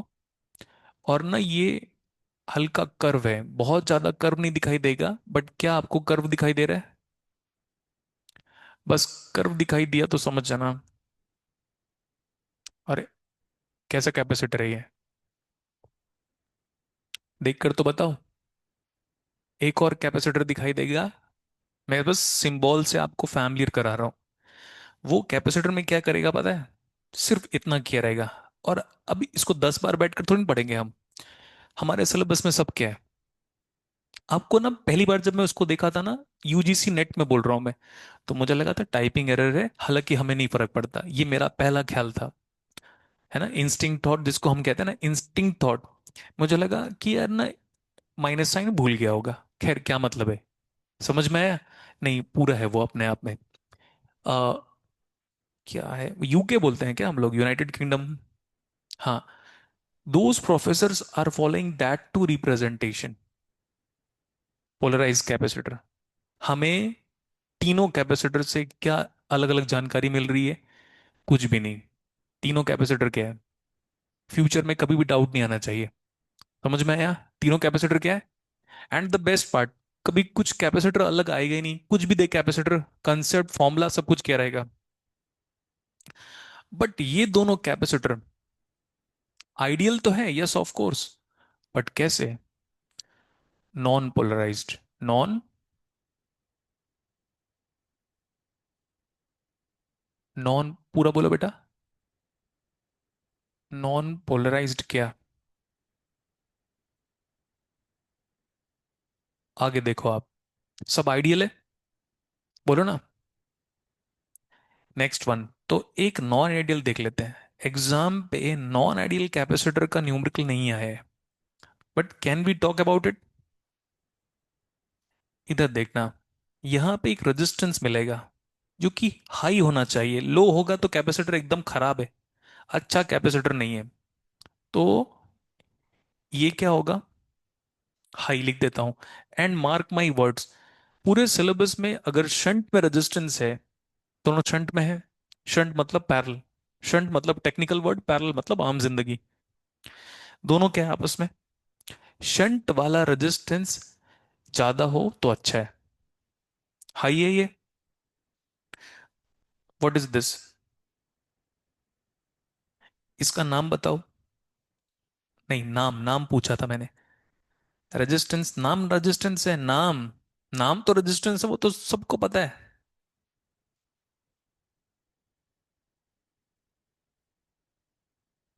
नाम बताओ। Leakage resistance. ये कौन सा कैपेसिटर है बेटा, वो भूल जाओ, पोलराइज नॉन पोलराइज, हमारे पूरे सिलेबस में पोलराइज नॉन पोलराइज सब क्या है ना, हम बताएंगे आपको पोलराइज और नॉन पोलराइज क्या होता है। वो पैसिव कन्वेंशन है ना। जब भी एग्जाम पे इफ इन केस मेंशन करता, हालांकि वो मेंशन नहीं करेगा, कहेगा प्रैक्टिकल कैपेसिटर, क्या बोलेगा, मतलब, तो प्रैक्टिकल मत बोलो यार, बड़ा अजीब लग रहा है। क्या लिखे हम, नॉन आइडियल, क्या, नॉन आइडियल कैपेसिटर का मतलब a capacitor in shunt with high value of resistance, ठीक है, लेकिन इसकी वैल्यू फिर एग्जाम पे दी होगी। आ गया समझ में, बोलो जल्दी। इससे मिलता जुलता एक सिंबल है, लेकिन कंफ्यूज नहीं होना है। ये एंड ये ऐसा थोड़ा दिखाई देगा, ऐसा दिखाई देगा, और ऐसा दिखाई देगा। कोई नहीं बता पाया था जो पहली बार मेरी क्लास, मतलब कोई भी अगर किसी और से पढ़ के आया तो, नाम बताओ। कैपेसिटर तो नहीं है। अगर मैं पूछता तो पहली बार में आपको लगता कि सर ने ऐसे किया है, बताओ नाम करके, है ना। ये इधर से,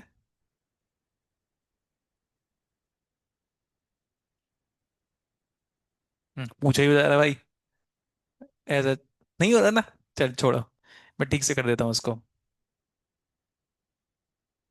नाम बताओ जल्दी।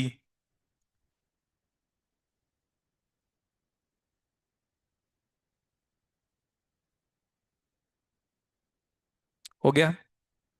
वैसे ही जब बच्चे को लगता है ना, अरे एनालॉग पढ़ लिया मैंने इससे, अब तो इसी को सिखा दूंगा, जब वो ऐसा थॉट आता है ना, तो देखो अभी,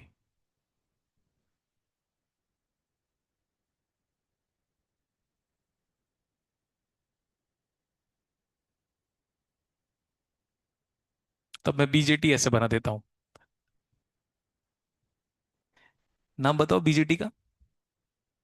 शॉर्ट की क्लैम्प ट्रांजिस्टर है वो, ठीक है। तो सिर्फ नॉलेज गेन करना आपका काम। क्या क्या पढ़ लिया हम लोगों ने, हमारे सिलेबस में कितने कैपेसिटर हैं, कैपेसिटर एक ही है, कुछ नहीं बदलेगा। सर पोलराइज्ड एक ही बात है, नॉन पोलराइज्ड एक ही बात है, फॉर्मूला नहीं बदलेगा, कुछ भी नहीं।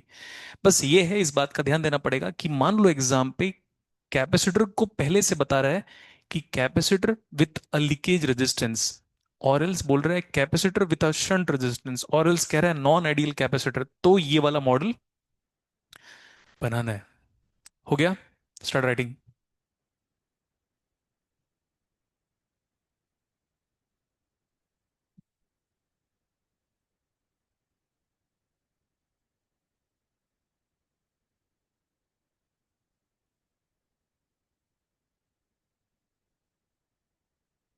आप क्लास को प्लीज अंडर एस्टिमेट मत करना। सिर्फ ये 10 क्लास के बाद आपको लगेगा ये क्या सर्किट है इतना कॉम्प्लेक्स, और हम सॉल्व भी कर ले रहे हैं।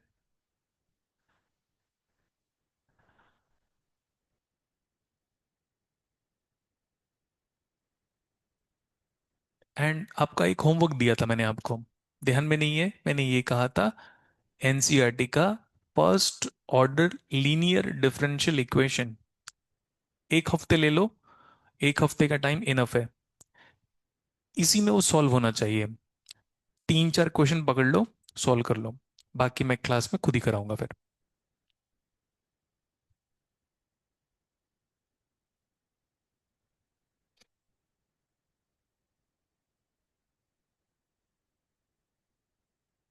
बेसिक चलेगा ना बेटा, थोड़ा तो लगता है हमको, जैसे एग्जाम्पल के लिए first day of Fourier transform, right, तो बेसिक चलेगा, तो थोड़ा कोऑपरेशन चाहिए। इसका इक्वेशन डिराइव कर लेते हैं हम, जितना जरूरी है। इंडक्टर के बारे में इन डेप्थ एनालिसिस हम करेंगे मैग्नेटिकली कपल्ड सर्किट में या मैग्नेटिक कपलिंग में, और अभी बेसिक बात करेंगे, लेकिन वो तो कल की क्लास में या नेक्स्ट क्लास में। अभी हम क्या पढ़ रहे हैं, कैपेसिटर। हो गया। बेसिक जानकारी ले लो कैपेसिटर के बारे में। कैपेसिटर के अंदर के करंट का नाम क्या है? दो प्लेट के अंदर के करंट का नाम क्या है हीरो? ऋषभ, ट्वेल्थ नहीं पास किया हमने? कैसे यार तुम लोग? देखो बोर्ड पे एक बार। ये क्या प्लेट है क्या? हम बचपन में पैरेलल प्लेट कैपेसिटर नहीं पढ़ते थे क्या? ये पैरेलल प्लेट कैपेसिटर है। A epsilon by C of the parallel plate capacitance, बताओ कितना होता है? ए एप्सिलॉन बाई डी या डब्ल्यू। इसमें तो बहुत सारे क्वेश्चन किया होगा आपने स्कूल लाइफ में। वो सब नहीं आएगा गेट एग्जाम पे। ठीक है इतना? हाँ हाँ, आगे देखो। इसके अंदर क्या है यहाँ पे? यार कम से कम बात तो करो। अभी अगले साल फिर 2 बार पढ़ाना है नेटवर्क थ्योरी। नाम बताओ इसके अंदर क्या है? Dielectric medium. अब हम क्लास में बड़े प्रैग्मेटिकली पढ़ेंगे, लेकिन याद रख लेना, अगर अब ये कल अगर आया तो मैं नहीं बताऊंगा कुछ भी। बोल दूंगा मैंने बता दिया, आप देखो, आप जानो, कॉपी पढ़ो। मुझे कुछ एग्जाम्पल बताओ डाइलेक्ट्रिक मीडियम का और इंसुलेटर का। देखो बोर्ड पे गूगल सर्च कर लेंगे ना, क्या प्रॉब्लम है? पहले क्या पढ़ रहे हैं हम? इंसुलेटर। इंसुलेटर का एग्जाम्पल बताओ मेरे को, और डाई इलेक्ट्रिक का एग्जाम्पल बताओ। मैं बार बार बता रहा हूँ बेटा, गेट एग्जाम अभी होगा ना? कब होगा बताओ? और कोई ऐसा बैच तो होगा जिसका नेटवर्क थ्योरी खत्म हो गया? होगा ऐसा कोई बैच? है ना? उनका कॉपी देख लेना और गेट एग्जाम का पेपर देख लेना। अब ठीक है? क्वेश्चंस नहीं आएगा कॉपी के बाहर। डेटा बदल रहा है, कंसेप्ट नहीं बदलेगा। एक एक चीज कॉपी से रहेगा, वही आपके साथ भी होगा। इसलिए कह रहा हूं अच्छे से ध्यान दो। इंसुलेटर का कोई एग्जाम्पल बताओ। एबोनाइट बोलते थे क्या? अरे ebonite, I guess insulator is a good meet. लेकिन पॉइंट ये है ना बेटा, हमें लग रहा है कि इंसुलेटर एबोनाइट है। कुकर का हैंडल, क्या बोलते हैं कुकर के हैंडल को? हम लोग इंजीनियरिंग कर रहे हैं, हमें तो बहुत सारा नॉलेज चाहिए। यूपीएससी कौन निकाल रहा है? हम लोग। आईआईटी कानपुर से सबसे ज्यादा यूपीएससी एस्पिरेंट्स हैं, क्वालिफाइड एएस सबसे ज्यादा। इंडियन एडमिनिस्ट्रेटिव सर्विस ज्वाइन करने वाले आईआईटीएन। आईआईटी का नाम बताओ। आईआईटी कानपुर, सही है इतना? हाँ खैर वो सब आईआईटी नहीं, बार बार मेरा ही नाम आ रहा है। बताओ, कुकर के हैंडल में पीछे गर्म रहता है, एबोनाइट है वो। ये मैं पूछ रहा हूँ, वो इंसुलेटर है या नहीं? हम्म? जल्दी बोलो। लकड़ी। लकड़ी इंसुलेटर है? बड़ी मेहरबानी। यार एकदम अजीब लगता है मेरे को कि ये, मतलब ना, एक स्टैंड अप कॉमेडी है, वो बार बार कह रहा है मैं इंजीनियरिंग करने के बाद वो सब भूल चुका हूं जो मुझे 12th तक आता था। लेकिन वो अच्छे वे में कह रहा है, मैं अच्छे वे में नहीं कह पा रहा हूँ। वो कह रहा है इंजीनियरिंग करने के बाद मैं वो सब चीज भूल गया जो मुझे आता था। सही बात है ये। आगे बताओ। वाटर। वो डिस्टिल्ड वाटर नहीं, कॉमन वाटर, जो आप आम जिंदगी में यूज कर रहे हो, वो क्या है? ये क्या है? कंडक्टर। वाटर कंडक्टर भाई, तभी तो करंट लगता है हमको। तो फिर इंसुलेटर क्या है? हाँ, या फाइबर, PLAS। मेरे तो स्पेलिंग में जिंदगी बीत रही है यार। ठीक है। हाँ नेक्स्ट, और एग्जांपल बताओ ना इंसुलेटर का। ग्रेफाइट। ग्रेफाइट तो कंडक्टर है यार। रबर। चलिए अच्छी बात है। रबर, मतलब इरेजर ही बोल देते हैं। हाँ हाँ, और हम कैसे, मतलब मैं भी नहीं ढूंढ पा रहा हूँ इंसुलेटर। क्या होता है इंसुलेटर? इंसुलेटर हो गया। Talk about this one. Hmm. Water. Water dielectric molecule से भरा हुआ है बेटा। मुझे ना शायद, मुझे याद आ रहा है ग्लास, आई गेस। ग्लास, मैंने कुछ एग्जाम्पल याद किए थे बट मैं भी भूल गया हूँ। डाई इलेक्ट्रिक मीडियम का कुछ एग्जाम्पल चाहिए, जल्दी सर्च करके बताओ। अरे जल्दी सर्च करके बताओ, सर्च कहाँ पे करोगे? गूगल सर्च करोगे? Fast, and don't underestimate this one. Alexander साडुकू में क्या लिखा है पता है? सुनो ध्यान से। एलेक्जेंडर साडुकू में लिखा हुआ है इंसुलेटर और डाइलेक्ट्रिक बराबर है। वो बुक नेटवर्क थ्योरी की है, चल जाता है। आपको स्ट्रॉन्ग कंसेप्ट चाहिए, फास्ट बताओ डाइलेक्ट्रिक का कोई एग्जाम्पल। ग्लास है, वाटर है, सिलिका आई गेस, वो तो आ गया इसी में ही। प्लास्टिक को क्या बोल रहा है? प्लास्टिक ये है। वायर तो कंडक्टर हो गया ना बेटा। नहीं नहीं, मजा नहीं है। नेक्स्ट। और ऑयल को क्या बोल रहा है? आई गेस पेपर भी होगा फिर। पेपर। टेफलॉन को क्या बोल रहा है? स्पेलिंग बताओ। हम्म। खैर, हो गया इतना एग्जाम्पल। एयर को क्या बोल रहा है? Dielectric medium. परफेक्ट। मतलब कैपेसिटर के दो प्लेट के अंदर हवा हो सकती है या नहीं, बस इतना बताओ। एक्सीलेंट। बस यही जानना था मुझे। Air is a perfect example of dielectric. School life में याद करो, दो पैरल प्लेट के बीच में एयर लिया था टीचरों ने, तब लेते थे ना हम लोग। ये फॉर्मूला याद है? ये फॉर्मूला याद नहीं है? ऐसे डिराइव करूं क्या सिग्मा बाई ई से? हाँ, ये वाला formula I know the derivation, बस याद नहीं आ रहा है। बट कैसे कुछ कुछ था, सिग्मा बाई एप्सिलॉन कुछ करके, electric field sigma by E करके था, जो भी था डेरिवेशन। खैर, ए का नाम बताओ। प्लेट एरिया है ना? तुम लोग ये सब भी भूल गए होगे। प्लेट एरिया ये बताया है मैंने हर क्लास में, आप लोग की क्लास में नहीं बताया। ये पहले ये बताओ ये है क्या। और आपको लग रहा होगा हमको पता है। नहीं पता आपको? एप्सिलॉन लिखना देख लो अच्छे से। EPSI। पहले तो स्पेलिंग ही सीख लेते हैं, क्योंकि हम चाहते हैं हमें क्रिस्टल क्लियर नॉलेज रहे हर चीज का। EPSILON। हो गया इतना? नाम बताओ एप्सिलॉन का कैपेसिटर के पॉइंट ऑफ व्यू से। जल्दी। कहाँ ध्यान है बेटा? एप्सिलॉन का नाम क्या है कैपेसिटर के पॉइंट ऑफ व्यू से? हाँ। Yes, good, dielectric. हाँ, यही कहते हैं हम, DIELE। Dielectric constant air का बताओ।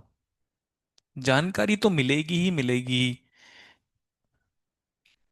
एप्सिलॉन किसका? ये बताओ, मुझे एयर का चाहिए। तो एप्सिलॉन किसका? उसका। ये है ना आर, मीडियम, यही तो है मीडियम। तो एप्सिलॉन आर किसका हुआ?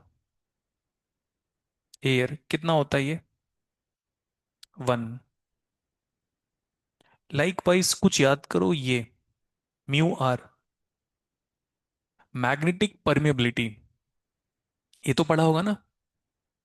वो भी एयर का। तो magnetic permeability of air and dielectric constant of air, relative dielectric constant कहना चाहिए। कितना आ रहा है? 1। एप्सिलॉन का नाम बताओ। हम्म। अब एप्सिलॉन नॉट का नाम बताओ।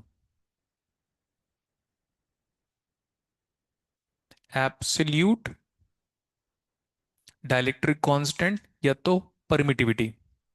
स्पेलिंग बताओ। हाँ, तो परमिटिविटी और डाइलेक्ट्रिक कांस्टेंट दोनों बराबर है। क्लियर है इतना? परमिटिविटी और डाइलेक्ट्रिक कांस्टेंट क्या है? Next one. Epsilon R is equal to, देखना ध्यान से, लिखना आता है ना ये? क्या नाम है ये? इसका नाम बताओ। अच्छे से नहीं लिख पाया बट ठीक है ठीक है। हम कहाँ लिख पाते हैं, हम ABCD तो लिखते हैं बस। क्या नाम है इसका? पानी की टंकी में क्या जमता है? हाँ, वेरी गुड। पानी की टंकी में क्या जमता है, कह दो। हाँ, एग्जैक्ट सेम प्रोनाउंसिएशन। इतना सही है। Do not under estimate this one. Basic electromagnetic field theory दोनों ब्रांचेस में है, ये भी उसी का ही है। समझ में है? This is not a part of the network theory, but yes this is a part of the network theory. We move little ahead. Epsilon R के बारे में जानते हैं? देखो बेटा, एप्सिलॉन को आप परमिटिविटी कहो या डाइलेक्ट्रिक कांस्टेंट कहो, दोनों क्या है? सेम है।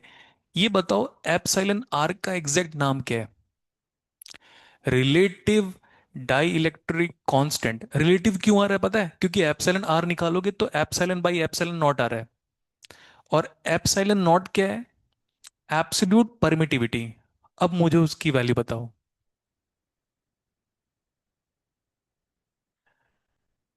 मैं कैसे मानूं तुम लोग 12th पास हो? ये सब तो 12th में पढ़ते हैं हम। एप्सिलॉन नॉट की value 8.854, 8 into 10 raised to the power of -12 F farad पर मीटर। जितने सेमीकंडक्टर फिजिक्स वाले स्टूडेंट है, याद है? कोई पढ़ा था? पूरे सिलेबस में ये यूज हुआ है। सो मेरा एक एडवाइस है, मैं बार बार नहीं इन्फॉर्म करूंगा। अगर मैं कुछ ऐसा टॉपिक पढ़ा रहा हूं जिसमें आपको लग रहा है ये सच में गेट एग्जाम में है, तो एक्सेप्ट कर लेना कि होगा तभी पढ़ा रहे हैं सर। समझ में आया? इसकी कितनी रिक्वायरमेंट थी? मैंने उन लोग को यह भी कहा था कि मतलब जो लास्ट बैच है, कि साइंटिफिक कैलकुलेटर का यूज करके कैलकुलेट नहीं कर पाओगे वैल्यू। ये हुआ था।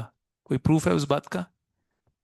साइंटिफिक कैलकुलेटर का यूज करके वैल्यू कैलकुलेट नहीं कर पाओगे, सामने कैलकुलेटर होगा फिर भी इतना कैलकुलेशन टफ आएगा हमारा। खैर, ये फॉर्मूला याद है? मुझे ये बताओ दोनों में अंतर क्या है, एक लाइन पे।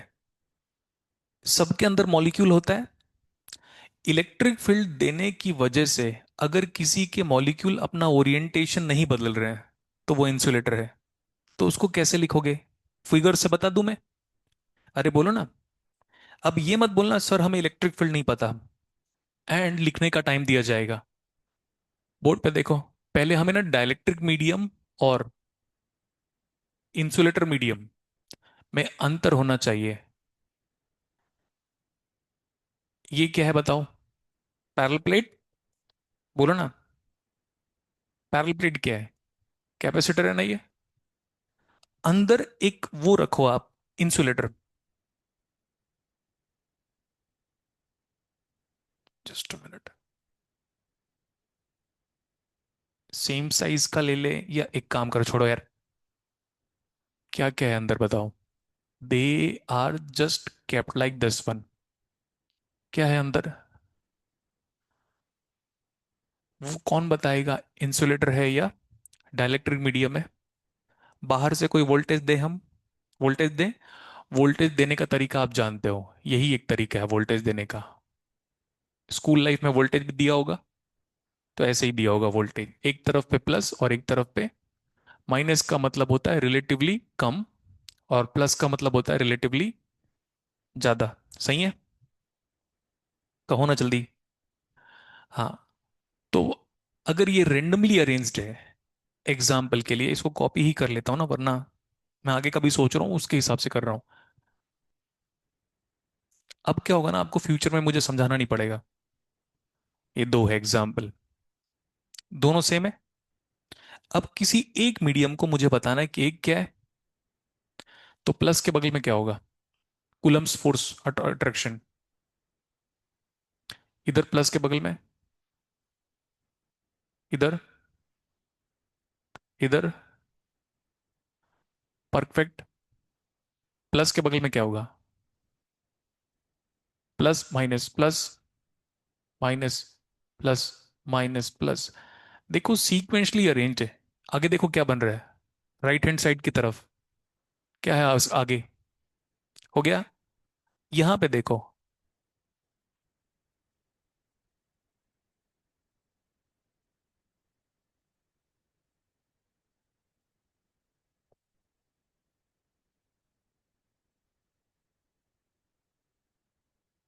कौन सा रैंडमली अरेंज्ड है। अब आपको ना थ्योरी याद नहीं रखना पड़ेगा।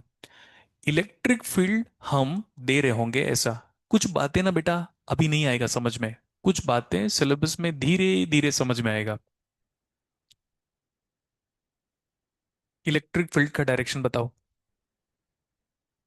Positive to negative.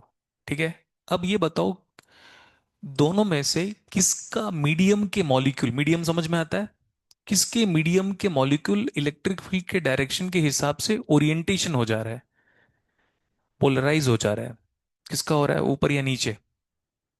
तो ऊपर वाला जो मीडियम है ये क्या है, क्या स्पेलिंग, डाई इलेक्ट्रिक बोलो, मीडियम। और नीचे में जो मॉलिक्यूल है क्या वो ओरिएंट हो पा रहे, तो ये क्या है, नॉन डाइलेक्ट्रिक या तो इंसुलेटर। अब ये बताओ मुझे कि दुनिया में हर डाइलेक्ट्रिक मटेरियल इंसुलेटर है।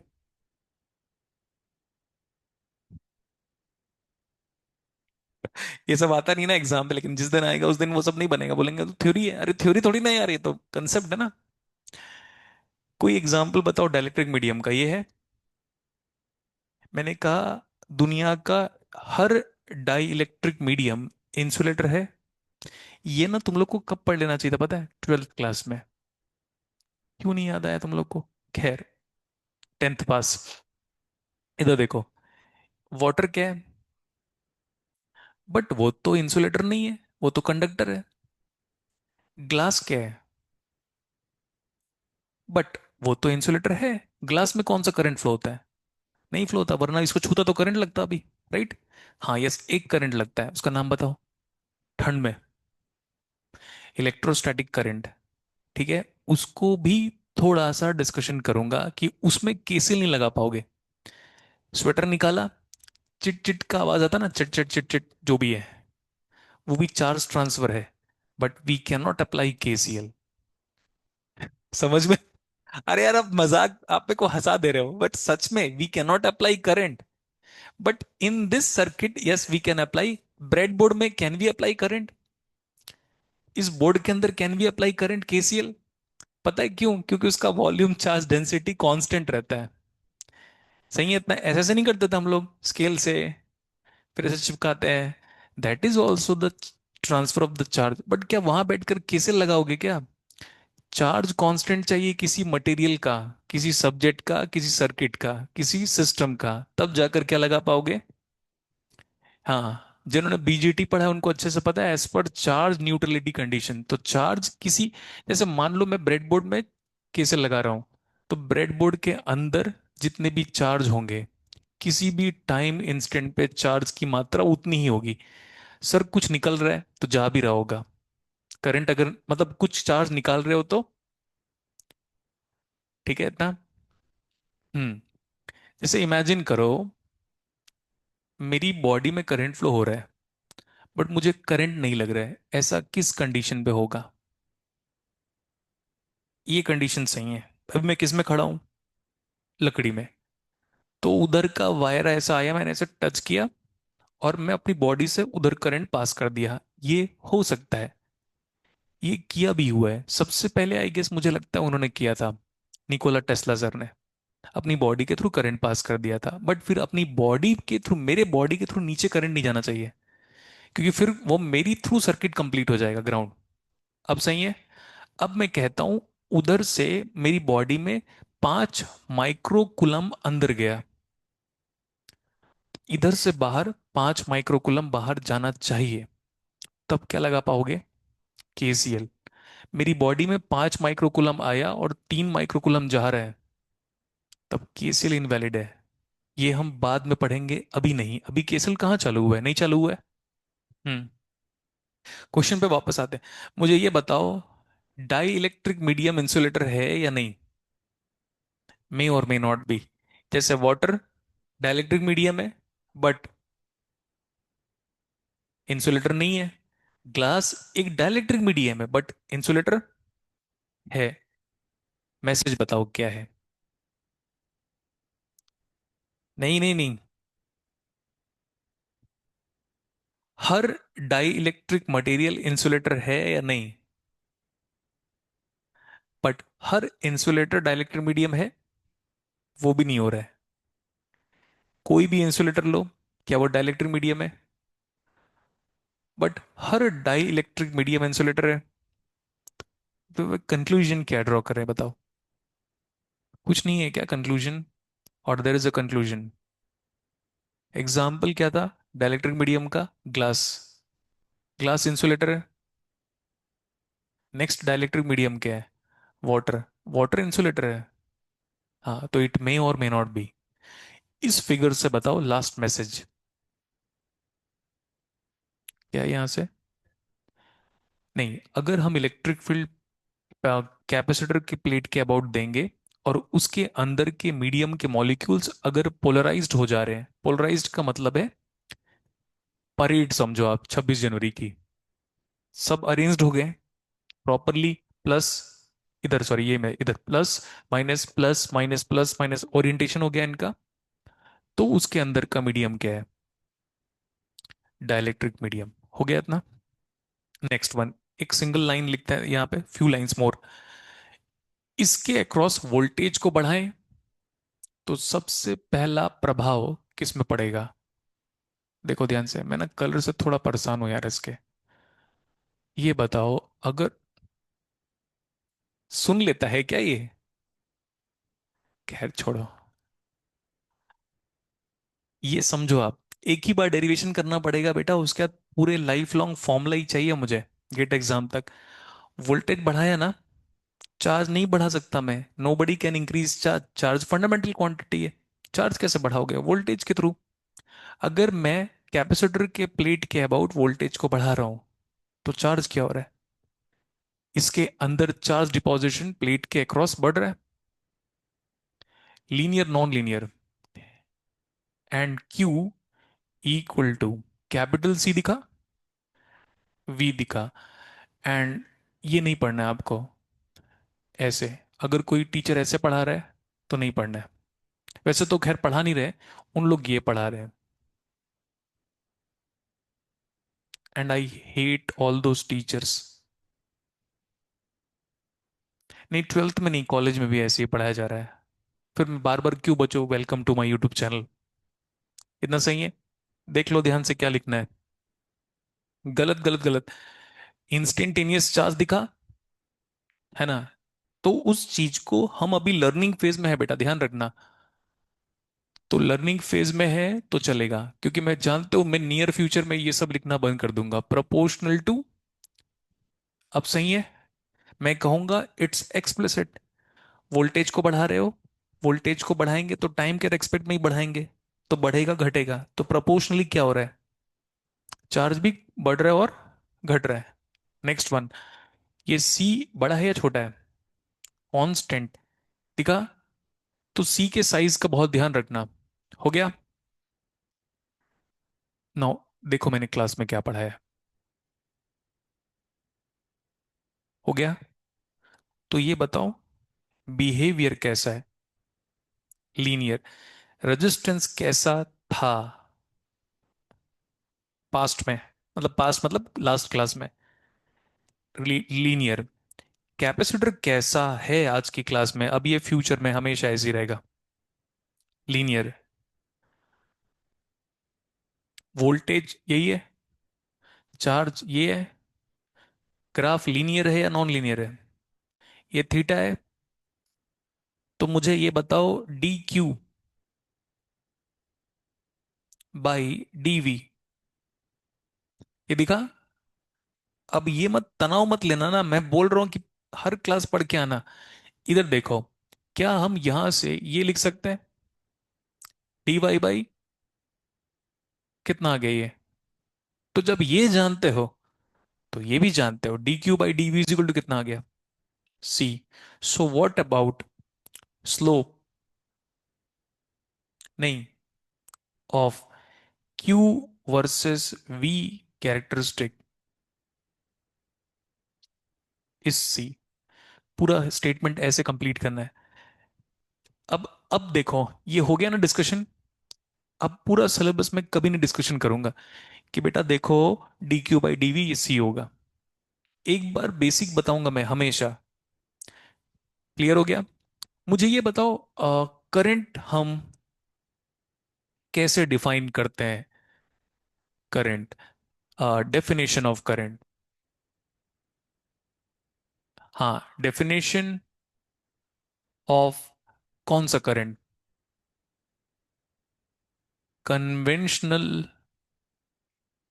करंट, साथ साथ वो कंडक्टर वाला ही करंट है। तो बताओ कैसे डिफाइन करते हो? D Q by D T. ये ज्यादा बेहतर तरीका है समझने का। D Q by what? ये स्कूल लाइफ के स्टूडेंट करते हैं, अब नहीं करोगे। जस्ट थोड़ी देर पहले मैंने क्यू का वैल्यू कितना बताया था आपको? सी। ऐसे लिखना आपको, सी साइज वाइज बड़ा। सी कांस्टेंट है ना? आई बताओ कितना आया? सी को बाहर करो, आगे डी वी बाई। मुझे ये बताओ ये फॉर्मूला कैसा लग रहा है, आसान या टफ? तो फिर 20 बार, 25 बार, 40 बार, 100 बार पढ़ाने के बाद क्यों नहीं याद था आपके सीनियर दोस्तों को? नहीं याद था? नहीं याद था? बस कुछ दिन रुक जाओ। ट्रांजिएंट खत्म होने के बाद सडनली नेटवर्क थ्योरी में ही भूल जाओगे ये फॉर्मूला। जबकि मैं बोर्ड पे 50 बार लिख चुका हूँ। 50 कहा है ना, let me give you my words. 50 times ये फॉर्मूला लिखूंगा और उसके 3 दिन के बाद ये फॉर्मूला पूछूंगा। आप नहीं याद रख पाओगे, क्योंकि पता नहीं कैसे पढ़ते हो आप लोग, मुझे तो समझ में नहीं आया। ठीक है इतना? फॉर्मूला बताओ। I equal to C into, लेकिन फॉर्मूले के साथ साथ क्या जरूरी है उसको देखना पहले। ये किसका करंट है बेटा? कैपेसिटर का। तो सी छोटा या बड़ा है? अब बोलो। परफेक्ट है इतना? वो भी वही था, ये भी वही है, दोनों में कोई अंतर नहीं है। सी तो कांस्टेंट है, इनटू ये सही है। ये किसका वोल्टेज है? कैपेसिटर का। इतना सही है, एज अ फंक्शन ऑफ। तो नीचे वाला फॉर्मूला इतने बार बार लिखोगे तो पागल हो जाओगे वैसे। सही है इतना? तो हम उसको यूज करेंगे। I C is equal to, मैं फास्ट हमेशा ये लिखूंगा, देखो बेटा I C is equal to कितना? C into D V C by D T. ये मैं लिखूंगा बार बार, हो गया? ये फॉर्मूला ध्यान रखना। आईसी का नाम बताओ। कैपेसिटर के अक्रॉस करंट। वीसी का नाम बताओ। वोल्टेज अक्रॉस करंट की डायरेक्शन पे polarity of voltage. Passive convention. Current कैसे भी फ्लो कर रहा हो, फ्री हो आप। ये करंट फ्लो हो रहा है क्या? किस में फ्लो हो रहा है? तो ये सही है। ये मत लिखना यार अब, है ना? आई सी मतलब कैपेसिटर का करंट। करंट की डायरेक्शन पे पोलैरिटी ऑफ वोल्टेज। इतना सही है। कन्वेंशन का नाम बताओ। पूरे सिलेबस में कुछ भी हो जाए, क्या फॉलो करना है? पैसिव कन्वेंशन को फॉलो करना है।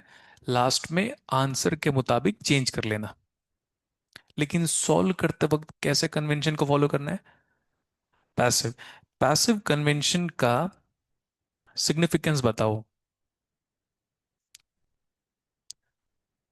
हाँ, ये जो पैसिव कन्वेंशन आप लिखे हो ना, तो capacitor is in which mode?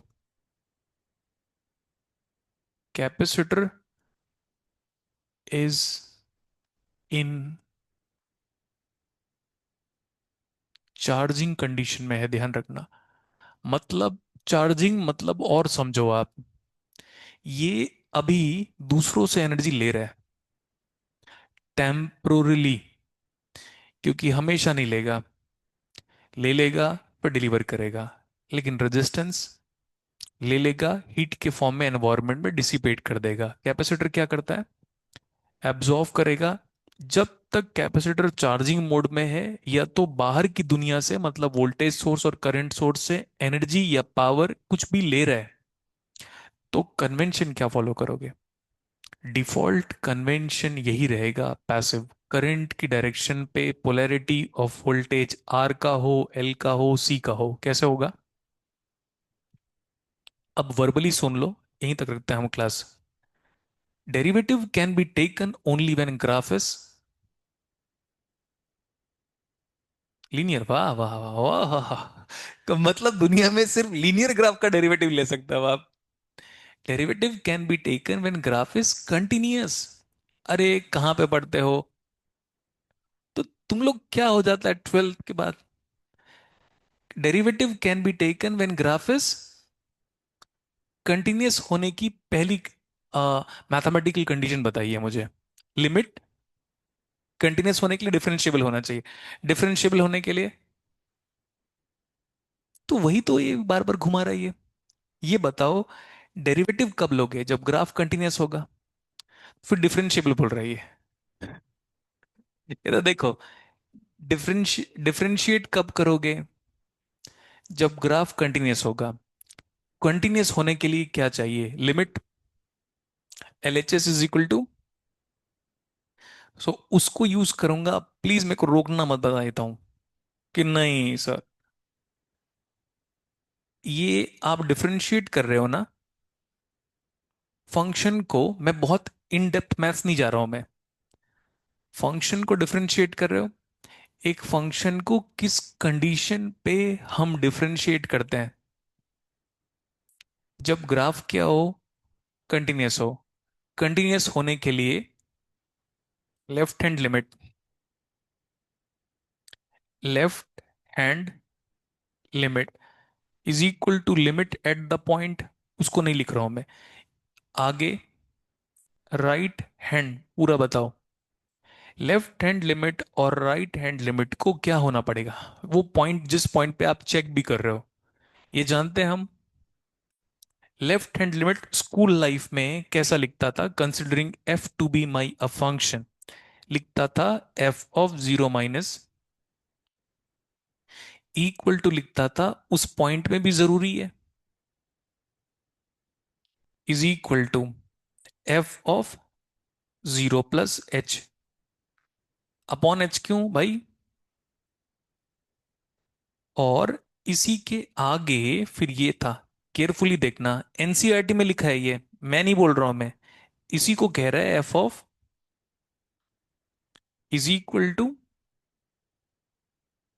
Is equal to. तो लेकिन हम, हमारा तो फंक्शन फंक्शन नहीं है, माई माई मिस्टेक। हमारा तो फंक्शन एफ नहीं है। क्या है वो फंक्शन? क्या है? Mathematical function. So finally we got the result, and this is straightforward being interpreted by teachers, जिसका डेरिवेशन मिल गया आपको। Capacitance is a property of capacitor which opposes the sudden or the instantaneous change of। Just can you imagine, मैंने ये class में कितने बार लगाया होगा इसको? एनीवन? 100 बार से ऊपर लगाया एनालॉग खत्म होते तक, फिर भी भूल गए थे एनालॉग चलते चलते। जो एनालॉग पढ़ चुके हैं ना, उनको इस बात का एहसास है। कितने बार लगाया था बेटा उस फॉर्मूले को? ये फॉर्मूला बताना, जस्ट मिनट ना, थोड़ा छोटा हो गया क्या, वट। ये फॉर्मूला दिख रहा है, ये दिख रहा है, और ये दिख रहा है, और ये दिख रहा है। कितने बार अप्लाई किया होगा पूरे एनालॉग और नेटवर्क मिलाकर? ऐसा कोई दिन नहीं था भाई, ऐसा कोई दिन नहीं था जिसपे मैंने ये फॉर्मूला नहीं लगाया। और पता है, लगभग लगभग 50-70 घंटे के आसपास पढ़ने के बाद ना, मैंने उनको बोला था what is the property of capacitor, तो मेरे को देख रहे थे उन लोग। मैंने बोला capacitance is a property of capacitor which opposes the sudden change of voltage. अभी हम मैथमेटिकली पढ़ रहे हैं ना, फिर न्यूमरिकली पढ़ेंगे, फिर ग्राफिकली पढ़ेंगे। कहाँ से लिखना बचा हुआ है? कहाँ से? ये हो गया था, घर से लिख कर आना। लेकिन लिख कर आना, बताया तो, वरना प्रॉपर्टी मेरे नाम पे, है ना? ठीक है सर, प्रॉपर्टी कौन सी? Characteristics and property. फॉरवर्ड कर दो इसको ग्रुप में, उतना लिख कर आना है आपको। ठीक है।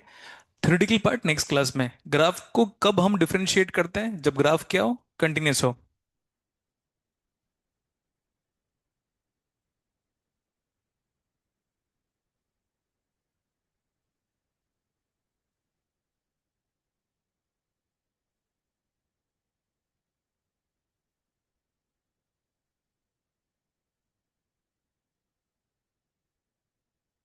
हो गया। एक एडवाइस, क्लास ऑफ कर रहे हैं, बिना पढ़े मत आना बेटा। और मान लो आप बिना पढ़े किसी वजह से आ गए, शादी में गए थे, बर्थडे में गए थे, सेमेस्टर एग्जाम हो गया, तो आपकी क्लास कितने बजे होती है? एग्जाम्पल के लिए आज 5:30 बजे, मैं लगभग 5:40 के आसपास आऊंगा। तो ना अगर मान लो आप नहीं पढ़े हो, तो यहाँ आना, बैठना और पीछे का पूरा देखते रहना। कभी भी मैंने ये नहीं देखूंगा कि मैं आया और एकदम टाइम पास चल रहा है। वो 10 मिनट है ना, पीछे का पेज टर्न कर लोगे, आने वाली हर क्लास में आपको एडवांटेज मिलेगा। नेक्स्ट, सर न्यूमेरिकल कब कराओगे? ये किसी को डाउट है? न्यूमेरिकल एक टाइम के बाद ऐसे इतना हो जाएगा ना, आप खुद परेशान हो जाओगे। But let me first build the base. R पढ़ेंगे, एल पढ़ेंगे, सी पढ़ेंगे, voltage source, current source, KCL KVL, उसके आगे जाके voltage division, current division rule, and फिर जाके ट्रांसफॉर्म डोमेन पे जा डिस्कशन करेंगे। फिर न्यूमेरिकल स्टार्ट करेंगे, और एक बार न्यूमेरिकल स्टार्ट होगा बेटा, फिर वो लास्ट तक न्यूमेरिकल ही चलेगा, उसमें फिर थ्योरेटिकल पार्ट ऐड नहीं होगा। क्लियर है इतना? नेक्स्ट वन, मैं शायद इस बैच को एडवाइस दिया था कि कैलकुलस पढ़ना, दिया था ना, जब मैं ऑपरेशन कराने गया था, याद है आपको? नहीं पढ़ रहे हो आप लोग? तो प्लीज एनसीईआरटी, जो बेसिक जो छोटा वाला एनसीईआरटी वो ओपन कर लो। पुराना वाला एनसीईआरटी पढ़ोगे तो टेंशन में आ जाओगे आप लोग, कि कौन सा एनसीईआरटी जो हमारे हमारे टीचर ने नहीं पढ़ाया। तो नया एनसीईआरटी है ना, उसका जो बेसिक कैलकुलस होता है पढ़ सकते हो ना। एडवांटेज आएगा, आप उनसे बात कर लो जो जो पढ़ चुके हैं। एनालॉग, सिग्नल, सिग्नल में क्या पढ़ रहे हैं हम? Only integration. फाइन। तो please see you soon. Update कर दूंगा मैं ग्रुप में, पढ़ के आइएगा।